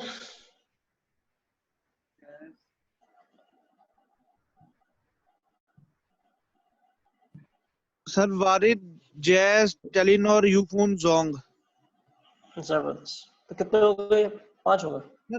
5 हैं, लेकिन वो जैज और वारिद मर्ज हो गए तो वो एक ही हो गया ना, फिर 4 हो गए। चलो ठीक है, 4 हो गए, बट ठीक है। सर ये जो वॉइस VM SMS आपने बताया है सर, इसमें कि वो तो नहीं आएगा वो जो हमें वो एक देता है, अपने पास ऑप्शन देता है कि आप बोलें, आपका मैसेज लिखा जाए गूगल पे, सर ये वो तो नहीं? नहीं वो नहीं है, आपका मैसेज जाता ही वॉइस की शक्ल में। आप लोगों ने कभी आई थिंक टेलीनॉर कहता था आवाज SMS की उसकी एक सर्विस थी, आवाज SMS, और मोबाइलिंग का शायद था बोलो SMS। ठीक है ना, तो आप बोलते थे, वो रिकॉर्ड करके आपकी वॉइस को भेज देता था एज SMS। जी ठीक हो गया सर, ठीक हो गया। ठीक है जी, जी सर। अच्छा, पाकिस्तान में कुछ और नेटवर्क्स भी हैं, अब उसके डिटेल्स में जाना फजूल है। CDMA नेटवर्क भी है, तो वो भी सेलुलर नेटवर्क्स ही होते हैं। ठीक है, खैर let us talk about telex. अच्छा, टेलेक्स की सर्विस जो है ना 1930 से आपके पास है। टेलेक्स जी,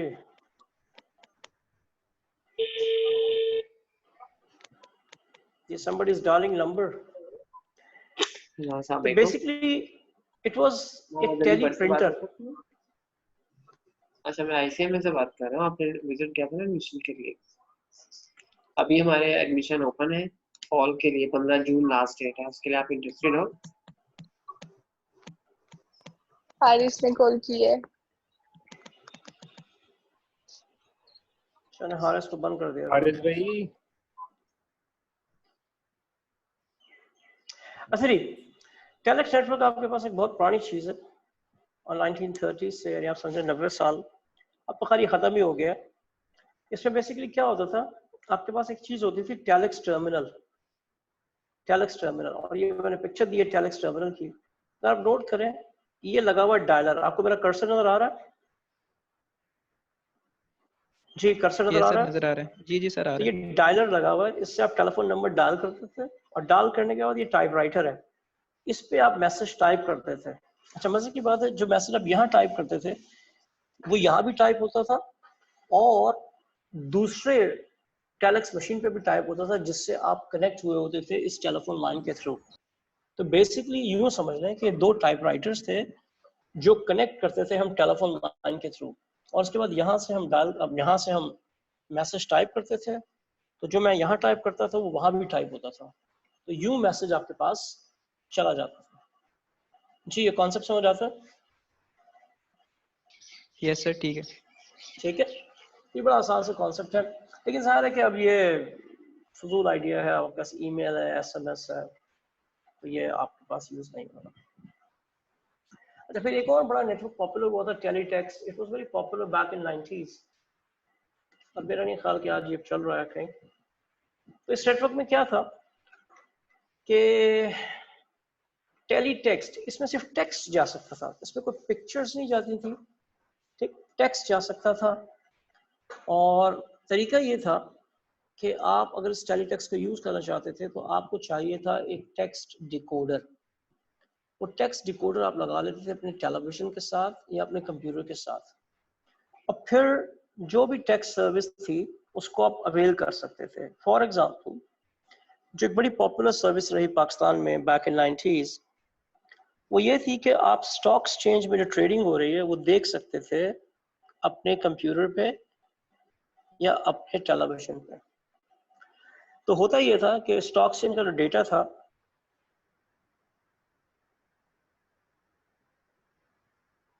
लोगों के पास ये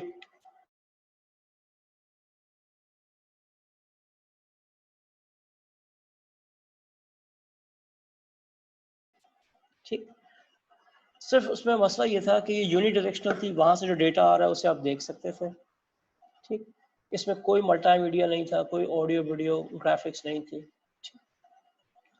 तो ये सर्विस बड़ी पॉपुलर रही। फिर आपके पास ऐसे टेलीविजन्स आ गए थे जिसके अंदर टेक्स्ट डिकोडर बिल्ट इन था। हो सकता है अभी भी आपके पास वो टेलीविजन हो तो उसके रिमोट पे देखिएगा एक बटन होता था TXT, तो वो बटन जब आप दबाते हैं TXT तो आपका कंप्यूटर, आपका जो टेलीविजन था वो ग्राफिक्स से टेक्स्ट मोड में कन्वर्ट हो जाता था। और दो बड़ी अच्छी सर्विसेज रही हैं दुनिया में। पाकिस्तान में PTV टेक्स्ट सर्विस थी, तो वो अगर आपके पास PTV टेक्स्ट सर्विस थी और टेक्स्ट डिकोडर लगा हुआ था, तो जैसे आप टेक्स्ट मोड में जाते थे तो उसमें बहुत सारी इंफॉर्मेशन आती थी, वेदर की, स्टॉक एक्सचेंज की। और एक ज़माने में CNN टेक्स्ट भी बड़ा पॉपुलर था, उसमें भी बहुत सारी इंफॉर्मेशन आती थी, वो आप देख सकते थे। बट इसके लिए ज़रूरी था कि आपके पास टेक्स्ट डिकोडर हो, आपके टेलीविजन या कंप्यूटर के साथ लगा हुआ हो, फिर आप देख सकते थे। अच्छा कंप्यूटर पे अगर आप टेक्स्ट डिकोडर लगा के देखते थे तो एक और फ़ायदा था, वो ये कि फिर कंप्यूटर में आप उस डेटा को स्टोर भी कर सकते थे और प्रोसेस भी कर सकते थे, और अगर आपके पास अच्छा सॉफ्टवेयर हो तो आप उसे ग्राफिक्स में भी कन्वर्ट कर सकते थे। लेकिन अगर आप टेलीविजन पे लेते थे तो सिर्फ उसे आप व्यू कर सकते थे। जी everybody understands this?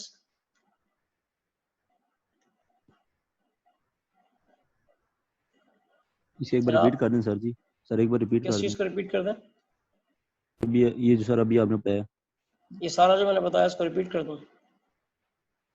Sir few इसमें से वर्ड कोई में सर चीज एक्सप्लेन कर दो। ये सर मैं सर कह इसमें रहा हूँ कोई सर चीज फ्यू आपको वर्ड में समझ में नहीं आए तो वो बता दूं। ये सर नंबर 6 में बता रहा हूँ, ये भी आप टेलीटेक्स्ट नेटवर्क्स। नहीं ये पूरा बता दूं मैं आपको, ये कह रहे हैं आप? Yes sir. जबरदस्त। ऐसा होता है ना कोई एक आध चीज मिस होती है। भाई ये सिंपली एक टेक्स्ट सर्विस है, ठीक है। टेक्स्ट सर्विस का मतलब ये है कि इसमें ना ऑडियो आती है, ना ग्राफिक आती है, ना वीडियो आती है। आप अपने कंप्यूटर के साथ या अपने टेलीविजन के साथ टेक्स्ट डिकोडर मिलता था, वो लगा लें। उसके बाद जो सर्विस टेक्स्ट सर्विस है, जैसे मैंने बताया कि पीटीवी टेक्स्ट सर्विस थी, CNN टेक्स्ट सर्विस थी, तो उसमें जो भी इंफॉर्मेशन आ रही है उसे आप देख सकते थे। That was the purpose. लेकिन अब ये चीज़ डिसकंटिन्यू हो गई हुई है बिकॉज ऑफ इंटरनेट, ठीक है जी। क्लियर होती है बात?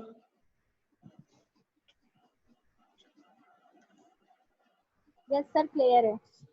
Yes sir. ओके अच्छा, फिर एक और देखिए, बहुत सारी सर्विसेज जो है ना वो डिसकंटिन्यू हो गई। जैसे टेलेक्स डिसकंटिन्यू हो गया है, टेलीटेक्स डिसकंटिन्यू हो गया, वीडियो टेक्स्ट जो हम देख रहे हैं ये भी डिसकंटिन्यू हो गया। मैं सिर्फ आपको एक आइडिया देना चाह रहा हूँ कि चीज़ें क्या क्या रही हैं दुनिया में। BBS जो भी हम पढ़ेंगे ये भी डिसकंटिन्यू हो गया। वीडियो टेक्स्ट जरा एडवांस फॉर्म थी टेलीटेक्स्ट की, बिकॉज टेलीटेक्स्ट में सिर्फ टेक्स्ट था। वीडियो टेक्स्ट में क्या था, इसमें वीडियो ग्राफिक्स भी आ सकती थी, ठीक। लेकिन क्या लिखा हुआ है, यहाँ लिखा हुआ है कि यूनिडायरेक्शनल थी, आप रिसीव कर सकते थे, भेज नहीं सकते थे, और उसमें सिर्फ टेक्स्ट होता था।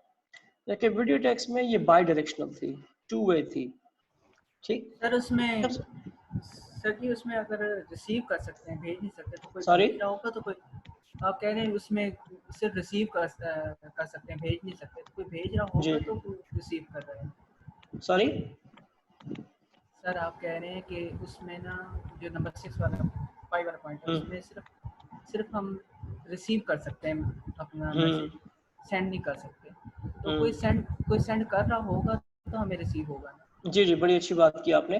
जो आपके पास टेलीविजन आ रहा है तो कोई सेंड कर रहा है ना, आप रिसीव कर रहे हैं, क्या आप भेज सकते हैं कुछ वहां पर?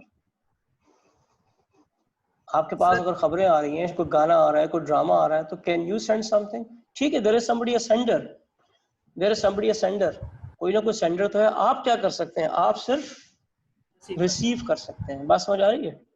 यूनिडायरेक्शनल है, ये बाई डायरेक्शनल है, जिसका मतलब है आप रिसीव भी कर सकते हैं और आप भेज भी सकते हैं, ठीक है। जनरल पर्पस के लिए नहीं है कि जनरल पर्पस को फिर सेंड नहीं कर सकता, एक आम आदमी सेंड नहीं कर सकता था टेलीटेक्स्ट में, ठीक है। लेकिन वीडियो टेक्स्ट में आप सेंड भी कर सकते हैं और आप रिसीव भी कर सकते हैं। फॉर एग्जांपल एक स्टोर है, उसने वीडियो टेक्स्ट सर्विस रखी हुई है, तो आप क्या कर सकते थे, आप अपने कंप्यूटर को उस सुपर स्टोर के कंप्यूटर से कनेक्ट करें और आपसे रिक्वेस्ट कर सकते थे कि जी आपकी क्या प्रोडक्ट कैटलॉग है, मुझे आप दे दें। तो आपने रिक्वेस्ट की, भेजा, उन्होंने आपको कैटलॉग भेज दिया। आपने कैटलॉग में से चीज़ चूज की और आपने ऑर्डर प्लेस कर दिया। तो ये आप देख रहे हैं कि इसमें आपके पास ग्राफिक्स भी आ रही हैं, जा रही हैं, और आपके पास टेक्स्ट भी आ जा रहा है, और ये बाई डायरेक्शनल है, ठीक। तो ये सर्विस थी, लेकिन ये बहुत पॉपुलर नहीं हुई। लेकिन आजकल बहुत पॉपुलर है थ्रू इंटरनेट। इंटरनेट के थ्रू ऐसा ही हो रहा है ना, अब उस स्टोर ने क्या किया हुआ, अपना एक सर्वर बना के इंटरनेट से कनेक्ट कर दिया हुआ है, और आप उसके सर्वर से कनेक्ट होते हैं थ्रू इंटरनेट। जी ये बात समझ आ रही है?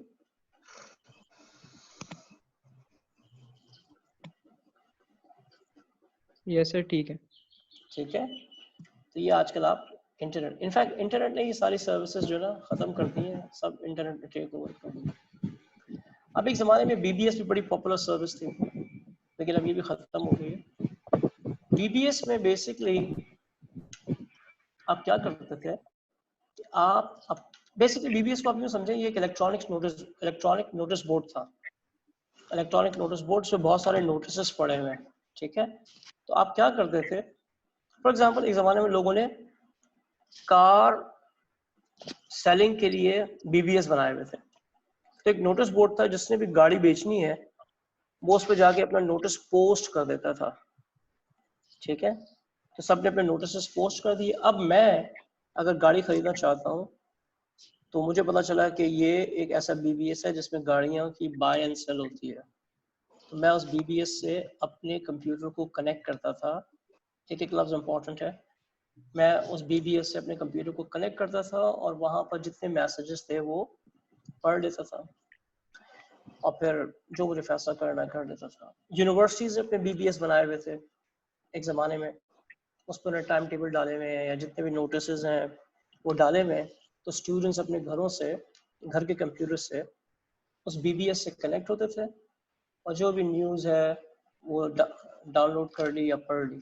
ठीक, तो ये आपके पास BBS था। लेकिन अब अगेन BBS इसलिए ख़त्म हो गया है कि हर इदारे ने अपनी वेबसाइट बना ली हुई, तो अब उसने जो भी इंफॉर्मेशन डालनी होती है वो किस पर डाल देते हैं, वेबसाइट पे डाल देते हैं, तो लोग उस वेबसाइट पे जाके पढ़ लेते हैं।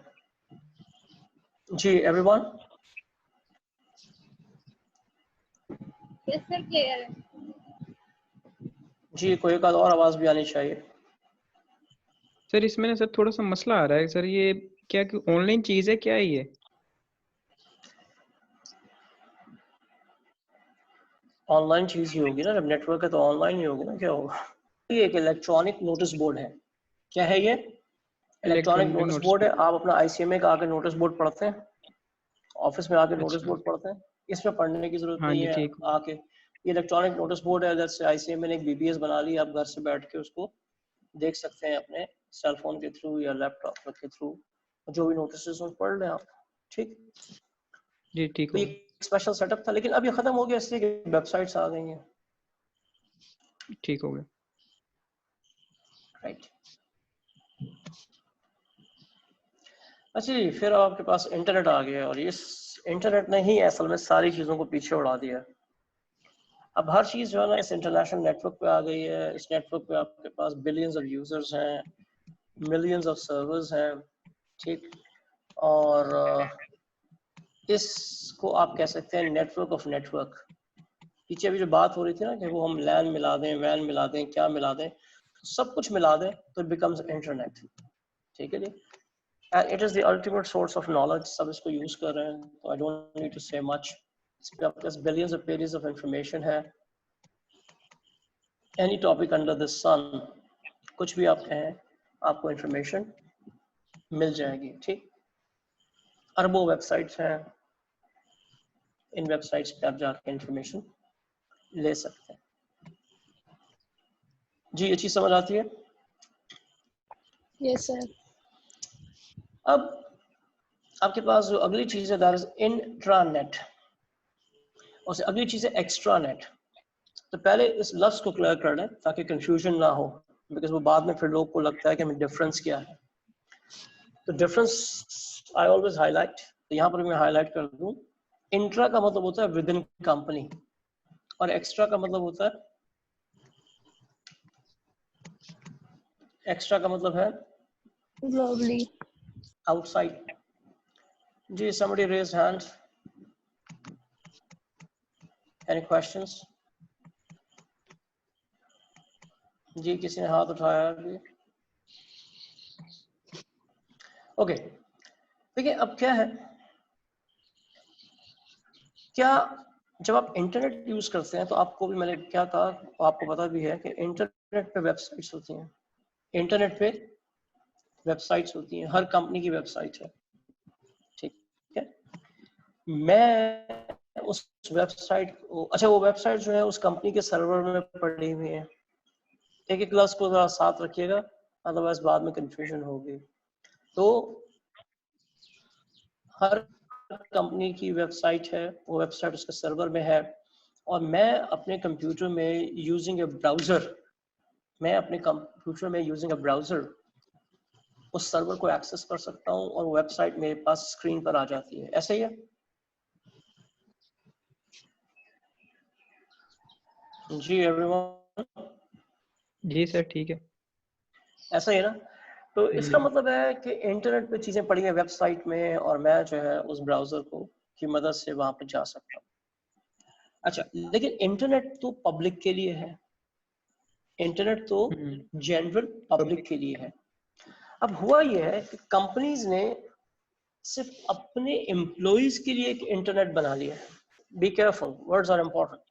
कंपनी ने अपने एम्प्लॉइज के लिए एक इंटरनेट बना लिया है। ठीक, तो उस पे उन्होंने सारे के सारे जो डॉक्यूमेंट्स हैं वो रखे हैं वेबसाइट की शक्ल में, और सारी एप्लीकेशंस भी चलती हैं वेबसाइट की शक्ल में। तमाम यूजर्स जो कंपनी के हैं वो उन वेबसाइट्स को, डॉक्यूमेंट को एक्सेस करते हैं यूजिंग ब्राउजर्स, ठीक। यानी ये एक इंटरनल नेटवर्क है, कंपनी के एम्प्लॉयज उसे एक्सेस कर सकते हैं, लेकिन इसका ऑपरेटिंग स्टाइल एग्जैक्टली इंटरनेट जैसा है। जैसे इंटरनेट पे वेबसाइट्स हैं, एप्लीकेशंस हैं, उसे एक्सेस करने के लिए आपको ब्राउजर चाहिए, तो बिल्कुल उसी किस्म का इंफ्रास्ट्रक्चर है, सेटअप है, जो आपने अपनी कंपनी में लगा लिया है, और इससे एक्सेस कर सकते हैं सिर्फ और सिर्फ आपकी कंपनी के एम्प्लॉइज। तो this is called intranet. Ji,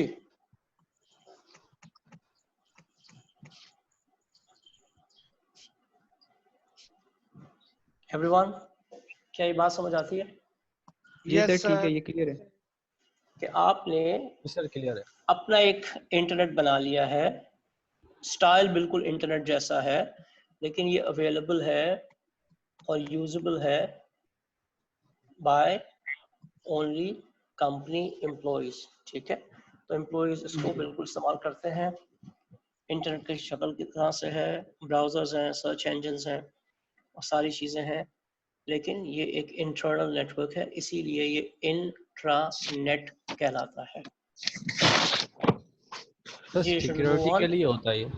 sorry, security के लिए होता है? नहीं, ये सिक्योरिटी के लिए नहीं है, ये इसलिए है कि इंटरनेट सबको चलाना आता है। तो अगर आप इंटरनेट जैसा ही स्टाइल अपनी कंपनी में रख लेंगे तो आपको लोगों को ट्रेनिंग वगैरह नहीं देनी पड़ेगी ज़्यादा, और बड़ी आसानी से चीज़ें चल जाएंगी। एंड डेफिनेटली इसमें आपको सिक्योरिटी फीचर्स और बहुत सारी चीज़ें और भी मिलती हैं। सर बैंक वगैरह यूज़ करते हैं ना उसमें? सब आजकल जितने बड़े बड़े इदारे हैं उन्होंने अपने इंट्रानेट बना लिए हुए हैं, ठीक है। और आप जाके देखें उनके जो लोग एप्लीकेशंस चला रहे होते हैं या जो भी काम कर रहे होते हैं, तो एक्चुअली लग रहा है कि इंटरनेट चल रहा है उनके सामने, लेकिन वो इंटरनेट नहीं होता, वो इंट्रानेट होता है। ठीक है सर, ओके।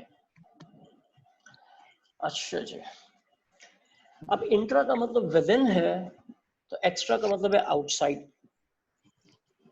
तो अब आप ये देखें, ऐसा हो सकता है कि मैंने अपना एक इंट्रानेट बनाया हुआ है जो मेरे कंपनीज के लोग इस्तेमाल करते हैं, लेकिन चंद आउटसाइडर्स को भी मैंने उस पे अपने इंट्रानेट पे एक्सेस दे दिया है। तो जब मैंने बाहर के लोगों को, एंड आई रिपीट, चंद लोगों को एक्सेस दे दिया है, तो अब ये इंट्रानेट जो है मेरे लिए ये एक्स्ट्रानेट बन गया है। अगर आउटसाइड, अभी ऑथराइज आउटसाइडर्स कौन हो सकते हैं? फॉर एग्जांपल, मेरे इंट्रानेट पर मैंने अपने कस्टमर्स को एक्सेस दे दिया, मैंने अपने सप्लायर्स को एक्सेस दे दिया, तो it has become an extranet. जी, ये बात समझ आती है? Yes. तो अब क्या होता है? सर इंटरनेट तो जी सर इंटरनेट तो होगा ना हमारी प्राइवेसी मेंटेन रखने के लिए बिजनेस की। क्या होगा? तो सर जो इंटरनेट होगा वो तो हमारी प्राइवेसी मेंटेन रखने के लिए होगा ना, बैंक उसकी बिजनेस की। तो जो एक्सटर्नेट है सर, ये फिर अपनी क्या कहते हैं उसे, कि अपनी यानी कि बाहर बताने के लिए कि अपनी प्रोडक्शन का वगैरह वगैरह, ये सारा इसमें आएगा।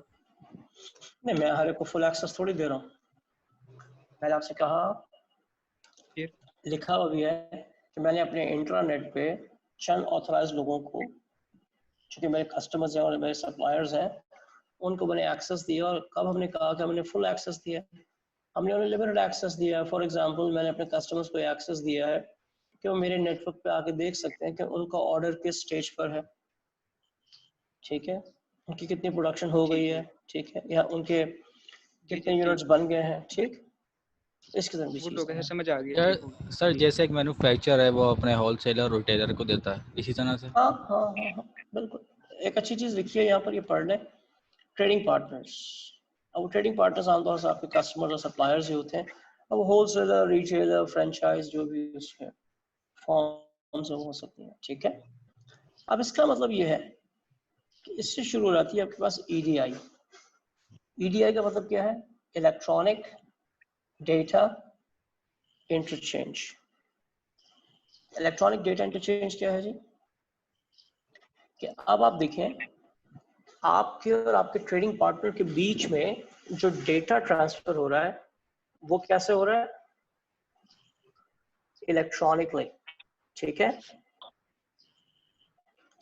कस्टमर को कोई इंफॉर्मेशन चाहिए या उसने आपको इंफॉर्मेशन देनी है तो कागज नहीं भेजेगा, वो आपसे कम्युनिकेट कर रहा है थ्रू एक्स्ट्रा नेट, यानी कम्युनिकेट कर रहा है इलेक्ट्रॉनिकली।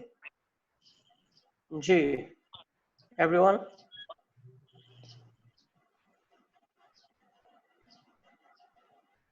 क्लियर है सर? ठीक है। तो अब वो जो आप अपने ट्रेडिंग पार्टनर से कागज भेजते थे और कागज आते थे, अब वो नहीं आ जा रहे, वो आपके एक्स्ट्रा नेट से कनेक्टेड है और सारी की सारी इंफॉर्मेशन इलेक्ट्रॉनिकली आ रही है और जा रही है। जी, is it clear to everyone? Yes, sir, clear. Great.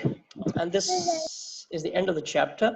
लेकिन ये पिक्चर आप देख रहे हैं अच्छे से, तो आप देख रहे हैं कि ये आपका इंट्रानेट है ब्लू कलर का और कंपनी के लोग इसे यूज कर रहे हैं, ठीक।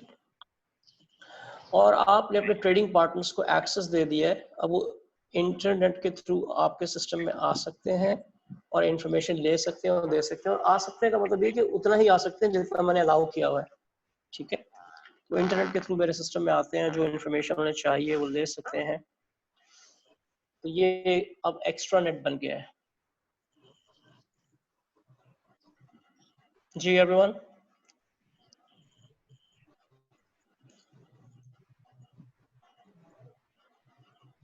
जी नो जवाब?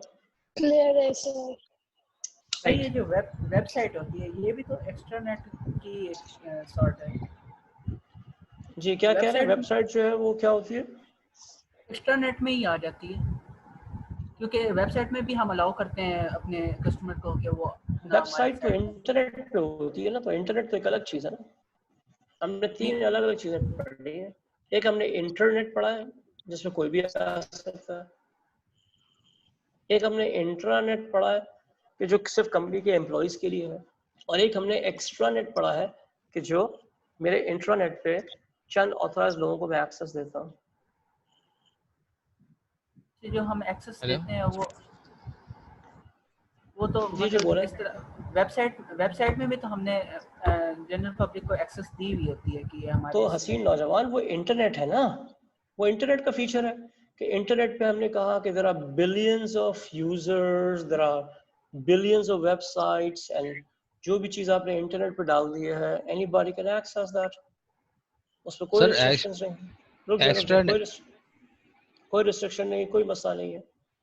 जबकि इंट्रानेट पे मैंने कब कहा कि there are billions of websites and billions of users, मेरे कंपनी के 150 एम्प्लॉइज हैं, उनके लिए मैंने अपने डॉक्यूमेंट्स एप्लीकेशंस वेबसाइट की शक्ल में रखी हुई है, सिर्फ वही इसको इस्तेमाल कर सकते हैं, ठीक है। और फिर हमने एक्स्ट्रा नेट में ये कहा कि ये जो हमारा इंट्रानेट है इस पे मैंने सिलेक्टेड लोगों को, पूरी दुनिया को नहीं, सिर्फ मेरे ट्रेडिंग पार्टनर्स, वो 15, 20, 50, 100, 150, 2000 कस्टमर सप्लायर्स, उनको मैंने अलाउ किया है, वो आ सकते हैं, कनेक्ट हो सकते हैं और कर सकते हैं। वेबसाइट जो इंटरनेट पे पड़ी है उस पर तो कोई रिस्ट्रिक्शन नहीं है, कोई भी आए, कोई भी कनेक्ट हो, कोई मसला नहीं है। हेलो जी जी सर, एक्स्ट्रा नेट को इंटरनेट की कनेक्टिविटी की जरूरत नहीं है, ऐसे ही है? देखिए आपके पास एक चीज, चलो देखिए कनेक्टिविटी, आप एक जमाने में अमेरिका कॉल करते थे तो बहुत एक्सपेंसिव होती थी, आजकल आप अमेरिका कॉल करते हैं तो बहुत सस्ती होती है, ऐसा ही है? बिल्कुल। अच्छा, तो क्यों सस्ती होती है बताएं? कोई होगा सर बीच में? कोई होगा बीच में? इंटरनेट की वजह से। इंटरनेट से। वो कॉल किससे जा रही होती है? नेट से। नेट से, इंटरनेट से। तब आप इस चीज को समझें, ये एक बड़ा अच्छा टेक्निकल पॉइंट है। देखिए आपके पास जो टेलीकम्युनिकेशन का नेटवर्क है ना, उसको यूज करने के दो तरीके हैं। एक तो ये कि मैं डायरेक्टली उसे यूज करूं, कि मैं डायरेक्टली उसे यूज करता हूँ इंटरनेशनल जो टेलीकम्युनिकेशन नेटवर्क है, और उसके थ्रू जब कॉल करता हूँ ना तो अभी भी वो महंगा ही है। लेकिन अगर मैं इस टेलीकम्युनिकेशन नेटवर्क को इनडायरेक्टली यूज करूं थ्रू इंटरनेट, यानी मैं इंटरनेट पे जाके इसको यूज करूं तो वो सस्ता पड़ता है। क्या ये बात समझ आ रही है? बिल्कुल सर। तो बस यही चीज यहाँ पर भी है। अब एक्स्ट्रा नेट पे मैं किसी को डायरेक्ट एक्सेस दे सकता हूँ कि वो टेलीफोन लाइन के थ्रू कनेक्ट हो जाए, तो शायद महंगा पड़ेगा। तो बेहतर होगा कि वो मेरे एक्स्ट्रा नेट को एक्सेस करे थ्रू इंटरनेट। इसका मतलब वो यूज तो करेगा टेलीकम्युनिकेशन नेटवर्क, लेकिन वो यूज करेगा थ्रू इंटरनेट, तो सस्ता पड़ेगा। ठीक है सर, समझ आ गई बात? ठीक, बिल्कुल। गुड। अच्छा जी, तो जरा हम एक ये देख लें कि हम लोग कहाँ खड़े हुए हैं और हमने क्या कर लिया और अब हम क्या करने वाले हैं।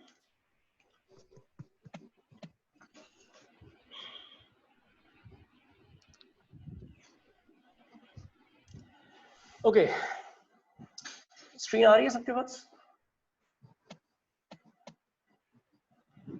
अच्छा जी, आप लोगों ने मुझे बताया था कि आप लोगों ने 1 में से ये ए और बी कर लिया था और 2 में से आपने ये डी और एफ कर लिया था, लेकिन जब एफ कर रहे थे तो किसी ने कुछ नहीं कहा कि जी उनको सबको नया ही लगा ये, लेकिन डी में यकीनन लोगों ने कहा था। ठीक है जी, तो अभी ए और बी का मुझे नहीं पता, इसका 1 का। ठीक, मैं ये देख रहा हूँ कि हमने क्या कर लिया है। हमने ये कर लिया डी, हमने एफ कर लिया और हमने ये भी कर लिया है। ठीक है जी? Yes sir. नेटवर्क आ गया। अच्छा, हम अभी 1 पे नहीं जाएंगे। 1 पे क्यों नहीं जाएंगे? वो आपको समझ आ जाएगा कि 1 पे अभी जाना गलत होगा। आपके पास बहुत सारे कॉन्सेप्ट्स होने चाहिए before you actually start this. तो हम पहले जाएंगे टॉपिक नंबर 3 पे। ठीक, टॉपिक नंबर 3 पे जाएंगे और ये टॉपिक हम पूरा करेंगे। ठीक, तो let us start this topic number 3।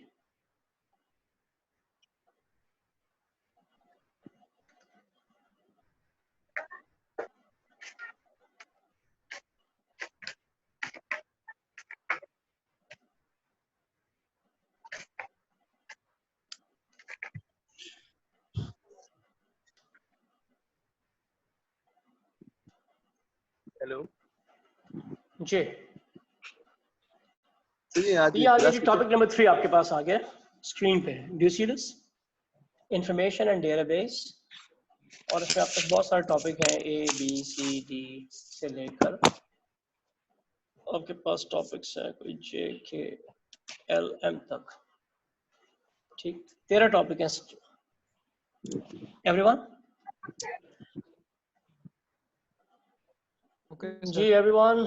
Ji sir. Ji yes sir. अच्छा, लेकिन अब इसमें कुछ चीज़ें में एक्स्ट्रा पढ़नी है जो आपके सिलेबस में नहीं है, लेकिन बात यह है कि अगर आप वो नहीं पढ़ेंगे तो आपके लिए इन टॉपिक्स को समझना मुश्किल होगा। ठीक है, क्योंकि सबसे इंटरेस्टिंग चीज़ आप ये देखें, आपका सब्जेक्ट है MIS। क्या मतलब है उसका? Management information system. लेकिन कहीं पर भी सिलेबस में ये नहीं लिखा हुआ कि MIS क्या होता है। ये बात समझ आ रही है?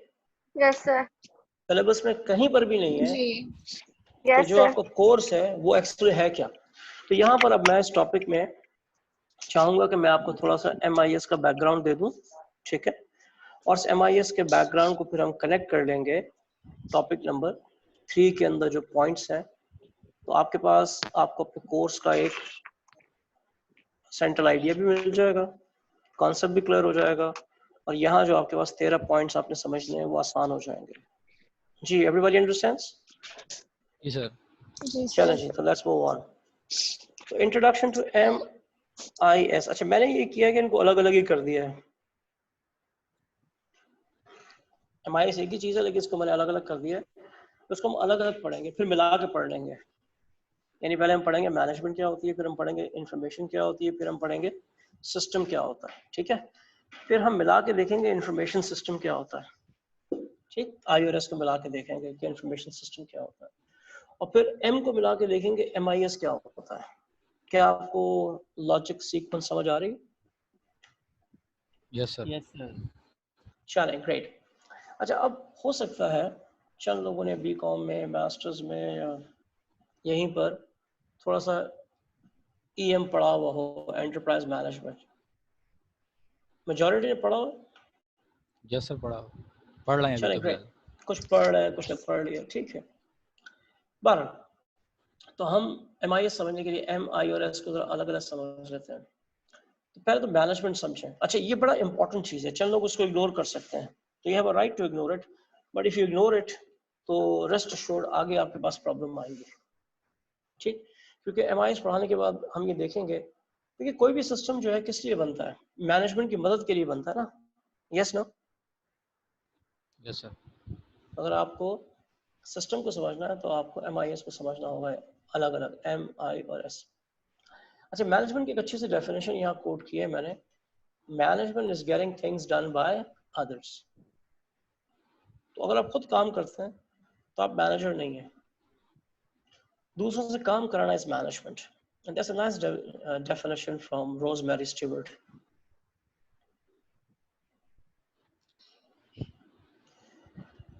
अब आपने काम करवाना है, और ज़ाहिर आपने काम करवाना है, मेक श्योर करना कि चीज़ें इफेक्टिवली हो, एफिशिएंटली हो और इकोनॉमिकली हो, ठीक।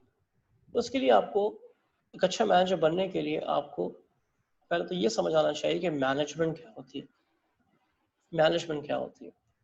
अच्छा, मज़े की बात ये लफ्ज़ मैनेजमेंट जो है ना बहुत यूज़ होता है, लेकिन हमने कभी गौर नहीं किया ये लफ्ज़ मैनेजमेंट 3 मायनों में इस्तेमाल होता है। बाज़ औक़ात जब मैं कहता हूँ मैनेजमेंट तो इसका मतलब है इदारे के लोग। फॉर एग्जांपल मैं कहता हूँ ICMAP की मैनेजमेंट, तो मेरा मतलब है ICMAP के लोग, ऑफिसर्स, ठीक है। दूसरा मैनेजमेंट का मतलब होता है टास्क। टास्क का मतलब होता है काम। कोई भी आप काम कर रहे हैं तो आप मैनेज कर रहे हैं। फॉर एग्जांपल आप कहते हैं फाइनेंशियल मैनेजमेंट, इसका मतलब है फाइनेंशियल टास्क कर रहे हैं। आप कहते हैं प्रोडक्शन मैनेजमेंट, आप कहते हैं HR मैनेजमेंट, तो आप उस टास्क को कैरी आउट कर रहे हैं, वो एक्टिविटीज। तो मैनेजमेंट का एक मतलब टास्क भी है, और मैनेजमेंट का एक मतलब प्रोसेस भी है। ये कैसा प्रोसेस है जिसमें आप प्लानिंग करते हैं, ऑर्गेनाइज करते हैं, ठीक है। और इस प्रोसेस में डेफिनेटली आप बाय प्लानिंग एंड ऑर्गेनाइजिंग आप अपने लोगों की मदद से काम कर रहे होते हैं। क्या ये बात समझ आती है जी?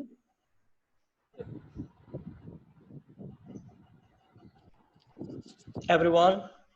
Yes sir, yes sir. जी मदीहा, यू रेज्ड हैंड, बोले।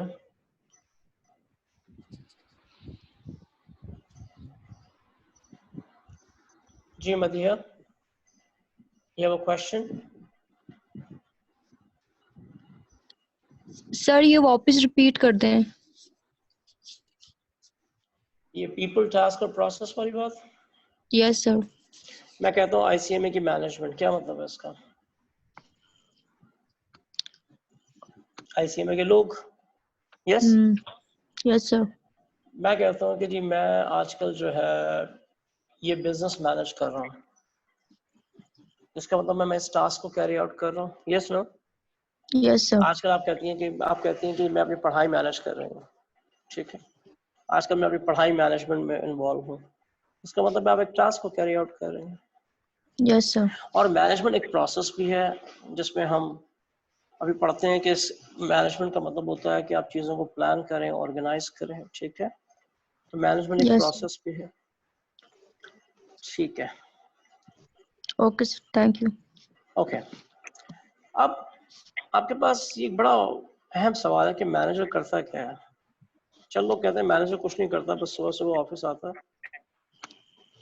चाय पीता है, अखबार पढ़ता है, किसी जूनियर को बुलाता है, उसको जलील करता है, 4 फाइलें साइन करता है और चला जाता है। टेक्निकली स्पीकिंग उसका काम था कि आपसे काम ले, उसने काम ले लिया। लेकिन जाहिर है कि इसको समझने के लिए बहुत सारे हमें थियरिस्ट ने चीज़ें बताई हैं, तो उनको हम यूज़ कर लेते हैं। 3 इंपॉर्टेंट थियरीज हैं, वो हम डिस्कस कर लेते हैं। हेनरी फ्योल ने हमें एक कॉन्सेप्ट दिया कि मैनेजमेंट के कुछ फंक्शंस हैं। हेनरी मिन्सबर्ग ने कहा कि मैनेजमेंट के कुछ रोल्स हैं। और रॉबर्ट एंथनी ने बताया कि मैनेजमेंट के कुछ लेवल्स हैं। हम इन तीनों थ्योरीज को देख लेते हैं, तो तीनों को मिलाकर हमें समझ आ जाएगा कि मैनेजर क्या करता है। अगर हम बात करें फंक्शंस ऑफ मैनेजमेंट की, तो हेनरी फ्योल ने बैक इन 1900 कहा कि एक मैनेजर जो है, जो मैनेजमेंट करता है, तो एक्चुअली 5 काम करता है: planning, organising, staffing, directing and controlling. ठीक, तो जो भी मैनेजर होगा, चाहे वो किसी भी लेवल पर हो, चाहे वो हाई लेवल पर हो तो फिर हाई लेवल प्लानिंग ऑर्गेनाइजिंग कर रहा होगा, लो लेवल पे होगा तो लो लेवल पे सारी चीजें कर रहा होगा। अब प्लानिंग क्या है? अच्छा, प्लानिंग में I am sure everybody knows कि आप प्लानिंग जो है अपने मुस्तकबिल के मुतालिक करते हैं। Yes, no? One can never ever plan the past or the present. आप अपने प्रेजेंट को या अपने माजी को प्लान नहीं कर सकते। Yes, no? Yes sir. तो बस यही है कि आप शॉर्ट रेंज प्लान्स बनाएं, कल का, परसों का, अगले घंटे का, अगले महीने का, अगले साल का। तो आपने एज ए मैनेजर प्लान्स बनाने होते हैं जो कि शॉर्ट रेंज भी होते हैं, लॉन्ग रेंज भी होते हैं। और एज ए मैनेजर आप सेट करते हैं कि आपके इदारे के क्या गोल्स होंगे, क्या ऑब्जेक्टिव्स होंगे, क्या स्ट्रैटेजीज होंगी, क्या पॉलिसीज होंगी, क्या स्टैंडर्ड्स होंगे। ठीक है, ये आपका काम है। और साथ ही साथ आपने ये भी देखना होगा कि आपके पास क्या प्रॉब्लम्स आने वाली हैं।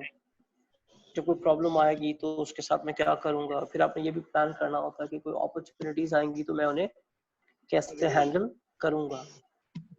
तो ये आपका काम है, प्लानिंग। अच्छा, प्लानिंग के बाद अगली चीज है आप ऑर्गेनाइज करते हैं। एज ए मैनेजर आप चीजों को ऑर्गेनाइज करते हैं। आप अपने इदारे में डिपार्टमेंट्स बनाते हैं, टीम्स बनाते हैं। उन डिपार्टमेंट्स को, उन ग्रुप्स को, उन टीम्स को आप रिस्पॉन्सिबिलिटीज देते हैं और जरूरत पड़ने पर उनकी अकाउंटेबिलिटी करते हैं। तो ये ऑर्गेनाइजिंग है और हर मैनेजर कर रहा होता है। फिर स्टाफिंग करते हैं आप। स्टाफिंग का मतलब ये है कि जब आपने इदारे के अंदर चीज़ों को ऑर्गेनाइज कर दी हैं, डिपार्टमेंट्स बना दिए हैं, टीम्स बना दी हैं, रिस्पॉन्सिबिलिटीज डिफाइन कर दी हैं, तो अब आप उन डिपार्टमेंट्स में, उन टीम्स में बंदों को ला कर रखना है ना। डिपार्टमेंट ये लोग होंगे, ठीक है, डिपार्टमेंट, तो स्टाफिंग करेंगे आप। जब स्टाफिंग हो जाएगी तो फिर आप डायरेक्टिंग करेंगे। आप उन्हें बताएंगे कि तुमने ये करना है, तुमने ये करना है, तुमने ये करना है। और ज़्यादा जब आप डायरेक्ट करते हैं तो सिर्फ बोलते ही नहीं है, आप उन्हें अपने एक्शन से, अपनी बातों से उन्हें इंस्पायर भी करते हैं। ठीक है, और ज़्यादा जब उन्हें डायरेक्शन देंगे तो वो काम करेंगे, और जब वो काम करेंगे तो उसके बाद फिर आप चेक करेंगे कि चीज़ें सही चल रही हैं या नहीं, प्लान्स पूरे हो रहे हैं या नहीं, कहीं हमें अपने प्लान को मॉडिफाई करने की जरूरत है या नहीं। ये 5 फंक्शंस हैं मैनेजमेंट के जो आपने करने होते हैं एज अ मैनेजर। इनमें कोई क्वेश्चन, कोई सवाल, कोई कंफ्यूजन, कोई problem? No sir, no problem. Sir organising repeat कर दें प्लीज। ऑर्गेनाइजिंग का मतलब ये है कि आप अपने इदारे को ऑर्गेनाइज करते हैं, आप डिपार्टमेंट्स बनाते हैं, आप टीम्स बनाते हैं, आप ग्रुप्स बनाते हैं, और आप ये डिसाइड करते हैं कि किस डिपार्टमेंट को आपने क्या जिम्मेदारियां देनी है, किस पोजीशन को क्या जिम्मेदारियां देनी है। जी, समझ आती बात? सर कंट्रोलिंग बता दी। कंट्रोलिंग, जी सर। कंट्रोलिंग का मतलब ये है कि जब मैंने आपको डायरेक्शन दी कि आपने ये काम करना है, तो फिर मैं कंट्रोलिंग में चेक करता हूँ कि क्या आप वो सारी चीजें कर रहे हैं, कर ली हैं आपने जो हमने प्लान की थी, और अगर नहीं तो फिर हम एक्शन लेते हैं कि अब क्या किया जाए कि चीजें सही चलती रहें। जी everyone,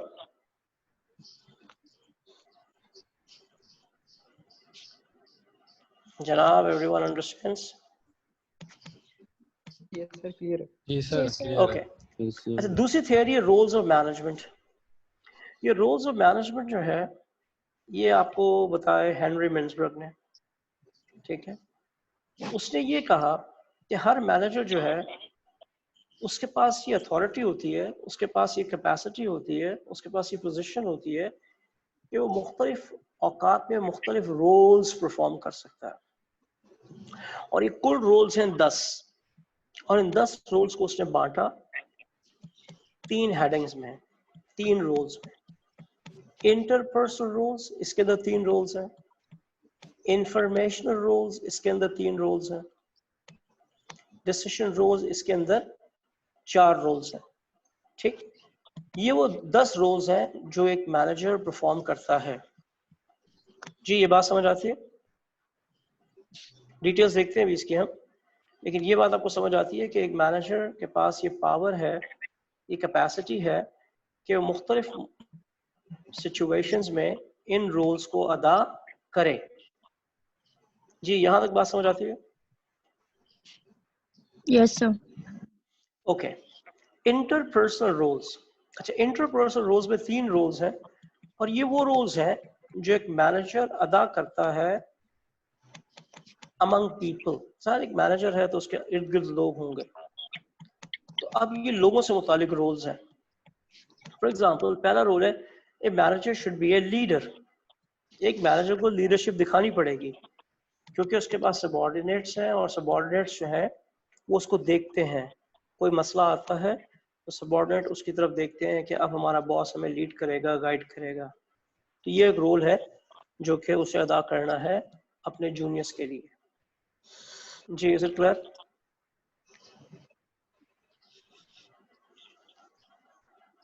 yes no? Yes sir, clear. Yes sir. अच्छा, दूसरा है role of a liaison person. Liaison का मतलब होता है राब्ता।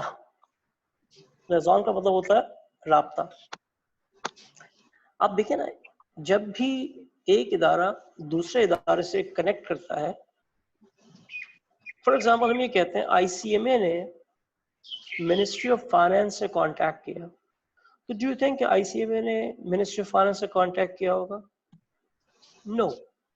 एक आईसीएमए का मैनेजर ने मिनिस्ट्री ऑफ फाइनेंस के दूसरे मैनेजर से बातचीत की होगी। Yes no? Yes sir. तो इसका मतलब है एक मैनेजर जो है वो लियाज़न का रोल भी अदा करता है। लियाज़न का मतलब है कि जब जरूरत पड़ती है तो वो इदारे के बिहाफ पे दूसरे इदारे के से कांटेक्ट करता है, यानी वहाँ के किसी मैनेजर से कांटेक्ट करता है। तो ये कहलाता है आपके पास लियाज़न का रोल। अच्छा, फिर तीसरा एक रोल है फिगर हेड का। फिगर हेड का रोल भी हर मैनेजर अदा करता है। कभी कभी उस वक्त करता है जब कोई सेरेमोनियल ड्यूटी आती है। सेरेमोनियल ड्यूटी का मतलब ये है, अब देखिए ना, हर मैनेजर के पास इदारे का हेड है। अब इदारे का हेड है तो इदारे में कोई तकरीब हो रही है, कोई पार्टी हो रही है, किसी की सालगिरह हो रही है, कोई लॉन्चिंग हो रही है, तो ये वो रोल है जिसे हम कहते हैं फिगर हेड का रोल, कि वो जो मैनेजर है, जो इदारे का लीडर है,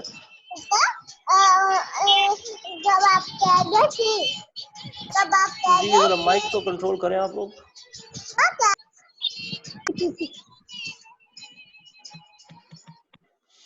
फिगर हेड का रोल जो है, ये वो रोल है जो मैनेजर उस वक्त अदा करेगा जब कोई तकरीब होगी। आपने देखा होगा मैनेजर आता है, तकरीर करता है, या केक काटता है, या रिबन काटता है, ठीक। तो ये रोल कहलाता है फिगर हेड, और ये भी अदा करना पड़ता है जब भी कोई तकरीब होगी। एवरीवन? जी एवरीवन? नहीं सर, इस पॉइंट की समझ नहीं आई। ये पॉइंट समझ में नहीं आया? नहीं। क्या समझ में नहीं आया बताएं? पूरा पॉइंट समझ नहीं आया सर। वो डिस्टरबेंस फिगर हेड वाला? सर बीच में डिस्टरबेंस आ गई थी ना, उसमें हो गया। अच्छा, डिस्टरबेंस आ गई थी। आप बताएं कि आईसीएमए में कोई तकरीब हो रही है। अच्छा, एक पहले तो चीज ये क्लियर कर लें कि जब मैं लफ्ज मैनेजर कह रहा हूं, इसका मतलब क्या है? इसका मतलब है anybody who is involved in management. जी ये बात समझ आ रही है? जी ठीक है। इदारे का जो सीईओ है वो भी मैनेजर है, और इदारे के अंदर जो डायरेक्टर है वो भी मैनेजर है, और इदारे में जो फाइनेंस मैनेजर है वो भी मैनेजर है, ठीक। मैं लफ्ज मैनेजर डेजिग्नेशन के तौर पे यूज नहीं कर रहा, मैं जब मैनेजर कह रहा हूँ तो मेरा मतलब है anybody who is involved in management, चाहे वो टॉप मैन हो चाहे वो बहुत ही जूनियर आदमी हो। Yes no? Yes sir. तो ये जो मैनेजर है ना, इसे फिगर आउट बनना पड़ता है। फॉर एग्जांपल इदारे में एक तकरीब हो रही है, तो ये बताएं उस तकरीब में कौन चीफ गेस्ट होगा? इदारे का CEO. Yes no? Yes sir. तो इसका मतलब है वो इस वक्त फिगर आउट का रोल कर रहा है। फिगर आउट का मतलब होता है मरकज़े निगाह, वो है मरकज़े निगाह, वो है सबकी निगाहों में, वो खड़ा होगा, वो स्पीच करेगा, वो केक काटेगा। ये बात समझ आती है? जी। तो ये वो रोल है जो उसको करना पड़ता है कभी कभी जब भी कोई इदारे में तकरीब होगी। मुल्क में अगर कोई तकरीब होगी तो बेजार है हमारा प्राइम मिनिस्टर जो है या प्रेसिडेंट जो है वो ये रोल करेगा। जी क्लियर होती है बात? जी सर क्लियर है। Okay great. अच्छा फिर है इंफॉर्मेशन रोल्स। इंफॉर्मेशन रोल में भी 3 रोल्स हैं। एक मैनेजर का रोल है इंफॉर्मेशन के हवाले से, हम उसे कहते हैं मॉनिटर ऑफ इंफॉर्मेशन। तो उसका क्या किरदार है कि वो इंफॉर्मेशन को मॉनिटर करे, निगाहें रखें कि इदारा कैसा चल रहा है, मॉनिटर करें क्या अच्छा हो रहा है क्या बुरा हो रहा है, हमारी परफॉर्मेंस अच्छी है हमारी परफॉर्मेंस बुरी है। जी ये बात समझ आती है? तो मॉनिटरिंग उसका रोल है। जी ठीक हो गया। अगला है डिसेमिनेटर ऑफ इंफॉर्मेशन। डिसेमिनेटर का मतलब है डिस्ट्रीब्यूटर। डिस्ट्रीब्यूटर तो इदारे में अगर आपको कभी भी कोई इंफॉर्मेशन चाहिए तो आप किसके पास जाते हैं? अपने मैनेजर के पास, जो भी आपका हेड है उसके पास आप जाते हैं, सर ये बता दें, ये बता दें इसका क्या करना है, ये बता दें इसका क्या करना है।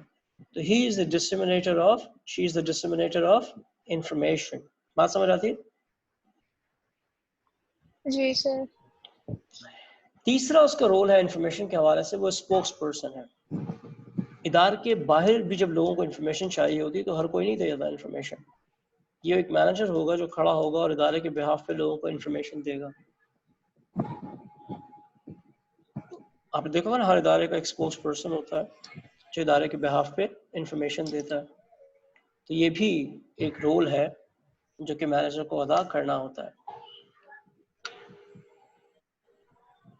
एक मैनेजर किसी पार्टी में गया हुआ है सर और वहाँ रुक जाए, एक इदारे का मैनेजर किसी पार्टी में गया हुआ है और वहाँ उस इदारे के मुतालिक कोई बातचीत होती है तो मैनेजर वहाँ लोगों को बताएगा ना कि हमारा इदारा क्या है, क्या करता है, कैसे करता है। जी ये बात समझ आती है? तो he is a spokesperson, he gives information to the outside world. जी बोले। जैसे सर इंफॉर्मेशन मिनिस्टर गवर्नमेंट का। इंफॉर्मेशन मिनिस्टर तो एक खास बंदा हो गया ना, आप नोट करें। मैंने क्या एग्जांपल दी आपको? मैंने एक बंदे की बात नहीं की है, मैंने कहा कोई भी बंदा, कोई भी मैनेजर, हर मैनेजर जो है ना स्पोक्स पर्सन है इदारे का। जैसे मैंने आपको एग्जांपल दी कि वो बंदा कहीं पार्टी में गया हुआ है, वहाँ अगर इदारे के मुतालिक बात होगी तो खामोश रहेगा, वो बताएगा नहीं हमारा इदारा ये करता है, हमारा इदारा ये करता है, इस तरह से करता है। यानी क्या बात समझ आ रही है? जी सर। सर डिसेमिनेटर को रिपीट कर दें। डिसेमिनेटर का मतलब होता है डिस्ट्रीब्यूटर। डिसेमिनेटर का मतलब होता है डिस्ट्रीब्यूटर। तो हर मैनेजर जो है वो इंफॉर्मेशन डिस्ट्रीब्यूट करता है अपने जूनियर्स में। यस ना? उसके जूनियर्स को जो भी इंफॉर्मेशन चाहिए होती है तो उसी से आके मांगते हैं और वो इंफॉर्मेशन देता है। यस जी क्लियर हुआ? यस सर क्लियर हो गया। ठीक है। डिसीजन रूल्स, आपने डिसीजन के हवाले से भी 4 आपके रोल्स हैं। एक रोल है एज ए मैनेजर, आप एक एंटरप्रेन्योर भी होते हैं। अच्छा आपको पता है एंटरप्रेन्योर कौन होता है? Who is an entrepreneur? क्या डेफिनेशन है एंटरप्रेन्योर? इकोनॉमिक्स पढ़ी है लोगों ने, right? Who is an entrepreneur? जो न्यू आइडिया क्रिएट करता है, जो न्यू आइडियाज लाता है, जो रिस्क लेता है। ठीक, तो हर मैनेजर को ना एक एंटरप्रेन्योर वाला रोल भी अदा करना है।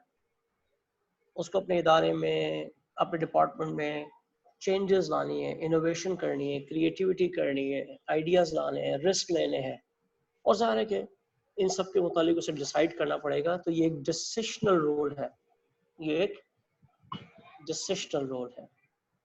जी बात समझ आती है एवरीवन? Yes sir. ओके, फिर एक और रोल है डिस्टर्बेंस हैंडलर का। अब इदारे के अंदर बहुत सारे इश्यूज हो ही जाते हैं ना, कोई गड़बड़ हो जाती है, फॉर एग्जांपल किसी कस्टमर के साथ गड़बड़ हो गई, किसी सप्लायर के साथ गड़बड़ हो गई, किसी डिपार्टमेंट के साथ गड़बड़ हो गई, तो इस गड़बड़ को, इस डिस्टर्बेंस को कौन हैंडल करेगा? मैनेजर। और सारे हैंडल करने में उसे डिसीजन करना होगा, यस ना? तो उस डिस्टर्बेंस को हैंडल करेगा और उसके मुतालिक डिसीजन मेकिंग करेगा। जी एवरीवन?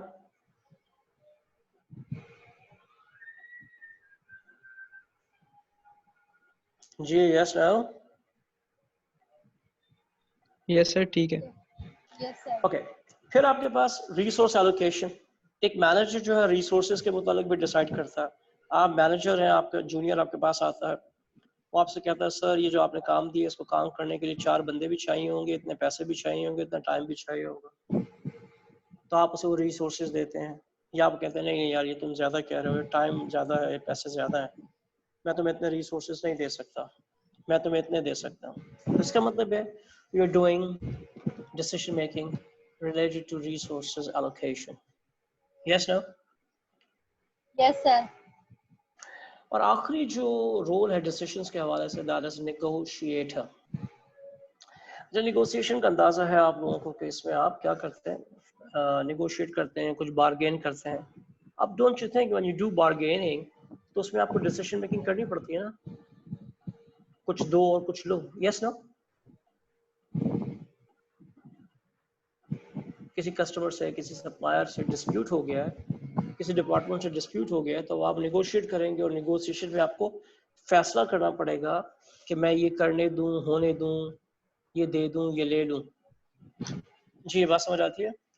ये सर ठीक ये हो गया लास्ट सर। पॉइंट समझा रहे हैं दोबारा। नेगोशिएशन वाला। Yes sir. आपने लास्ट टाइम शॉपिंग कब की थी?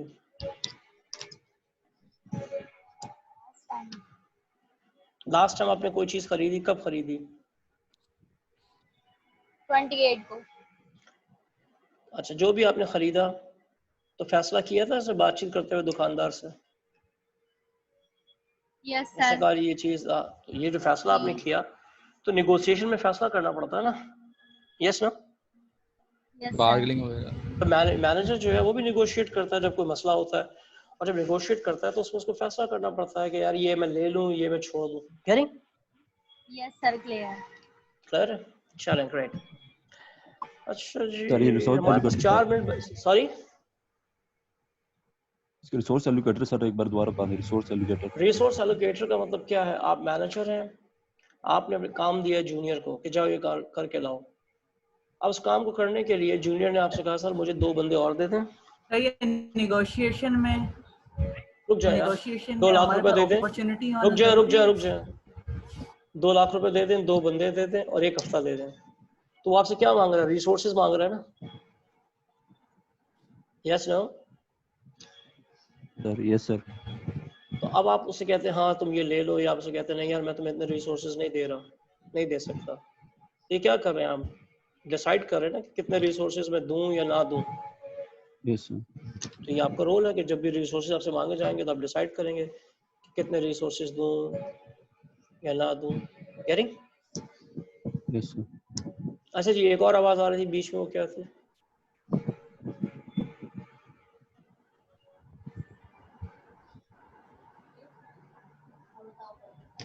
जी, somebody was asking a question.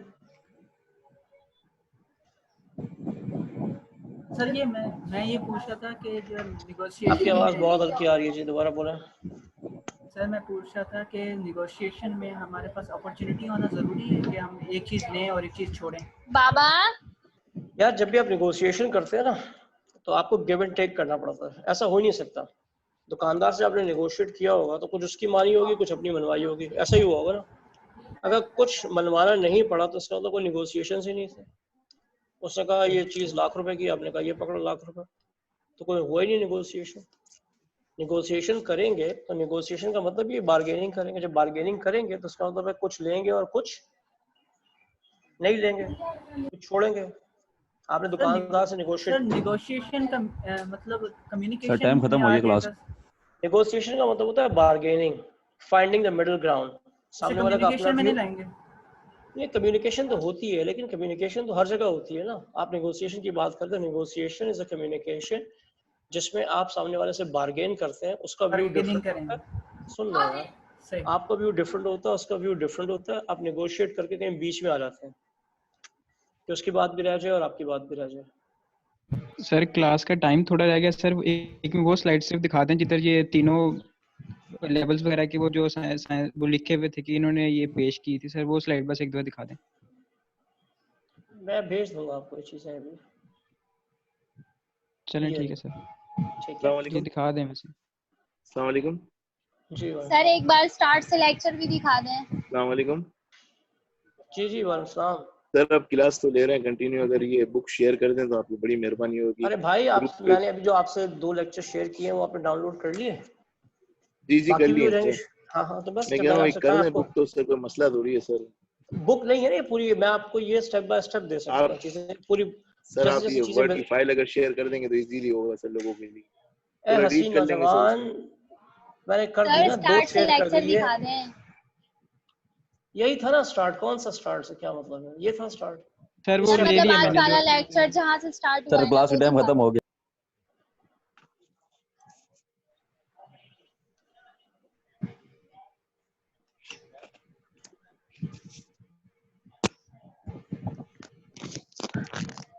Sir time खत्म हो गया क्लास। जी बड़े आप माशाल्लाह टाइम कीपर आदमी हैं, जबरदस्त आदमी।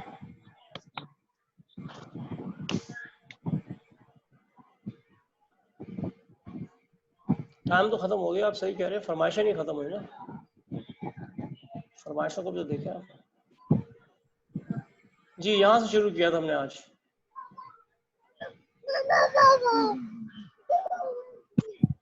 ठीक है जी, चलो जी, I'll be sending you these things. Thank you very much. Allah Hafiz.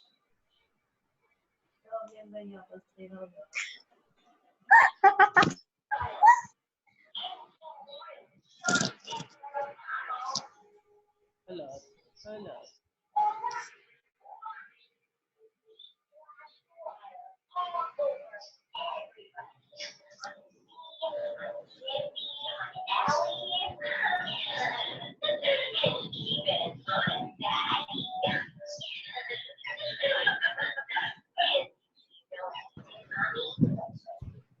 I just sit still. And